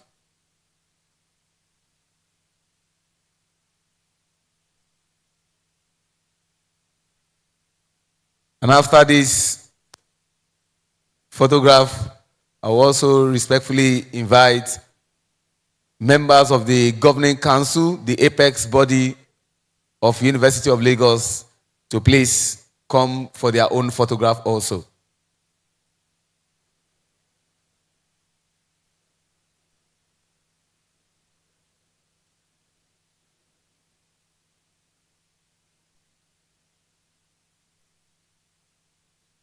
So we now invite members of the Governing Council to join the chairman, the convocation lecturer, Madam Vice-Chancellor, to have a photograph.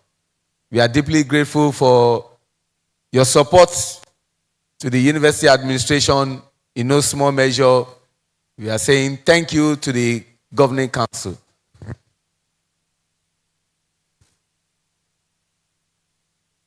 And please extend our greetings to the Pro-Chancellor and the Chairman of the Governing Council of University of Lagos, Chief Wole Olanipekun.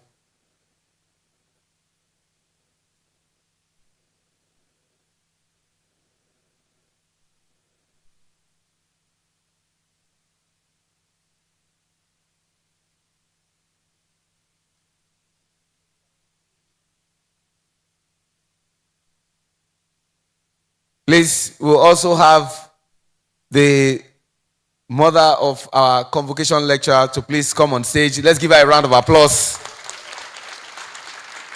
A proud mother at that. Thank you very much, ma, for finding time to be here.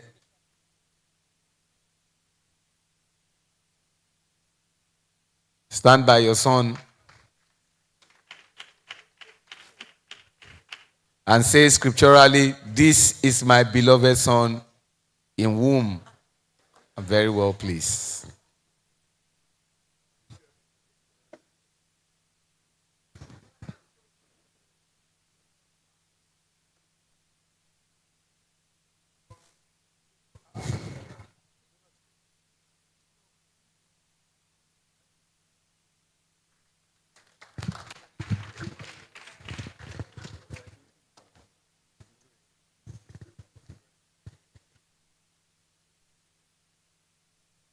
Thank you very much. Distinguished ladies and gentlemen, please let's stand while we take the University of Lagos anthem, and thereafter the convocation lecture procession would leave the hall.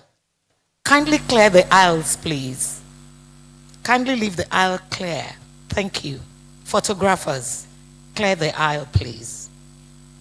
University of Lagos anthem.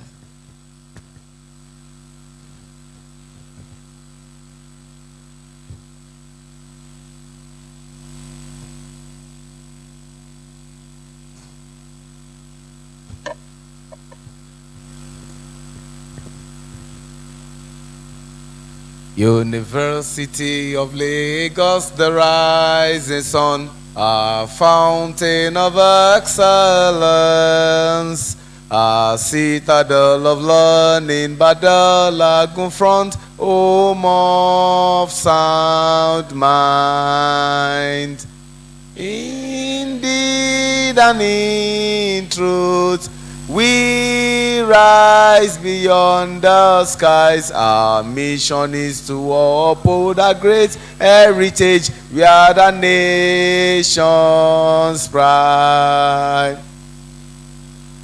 Indeed and in truth, we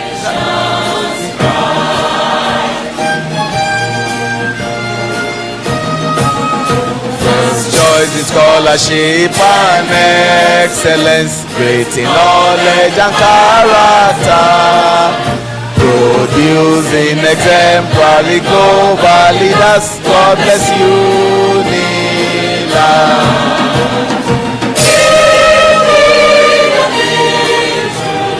We rise beyond the skies. Our mission is to uphold our great heritage. We are the nation's pride.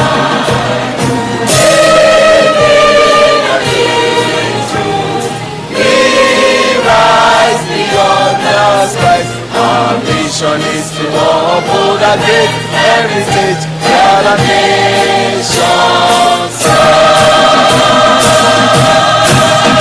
Greater Kokai. Greater Kokai. Greatest Akokai. In reverse order, the procession.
on it. Get down on it.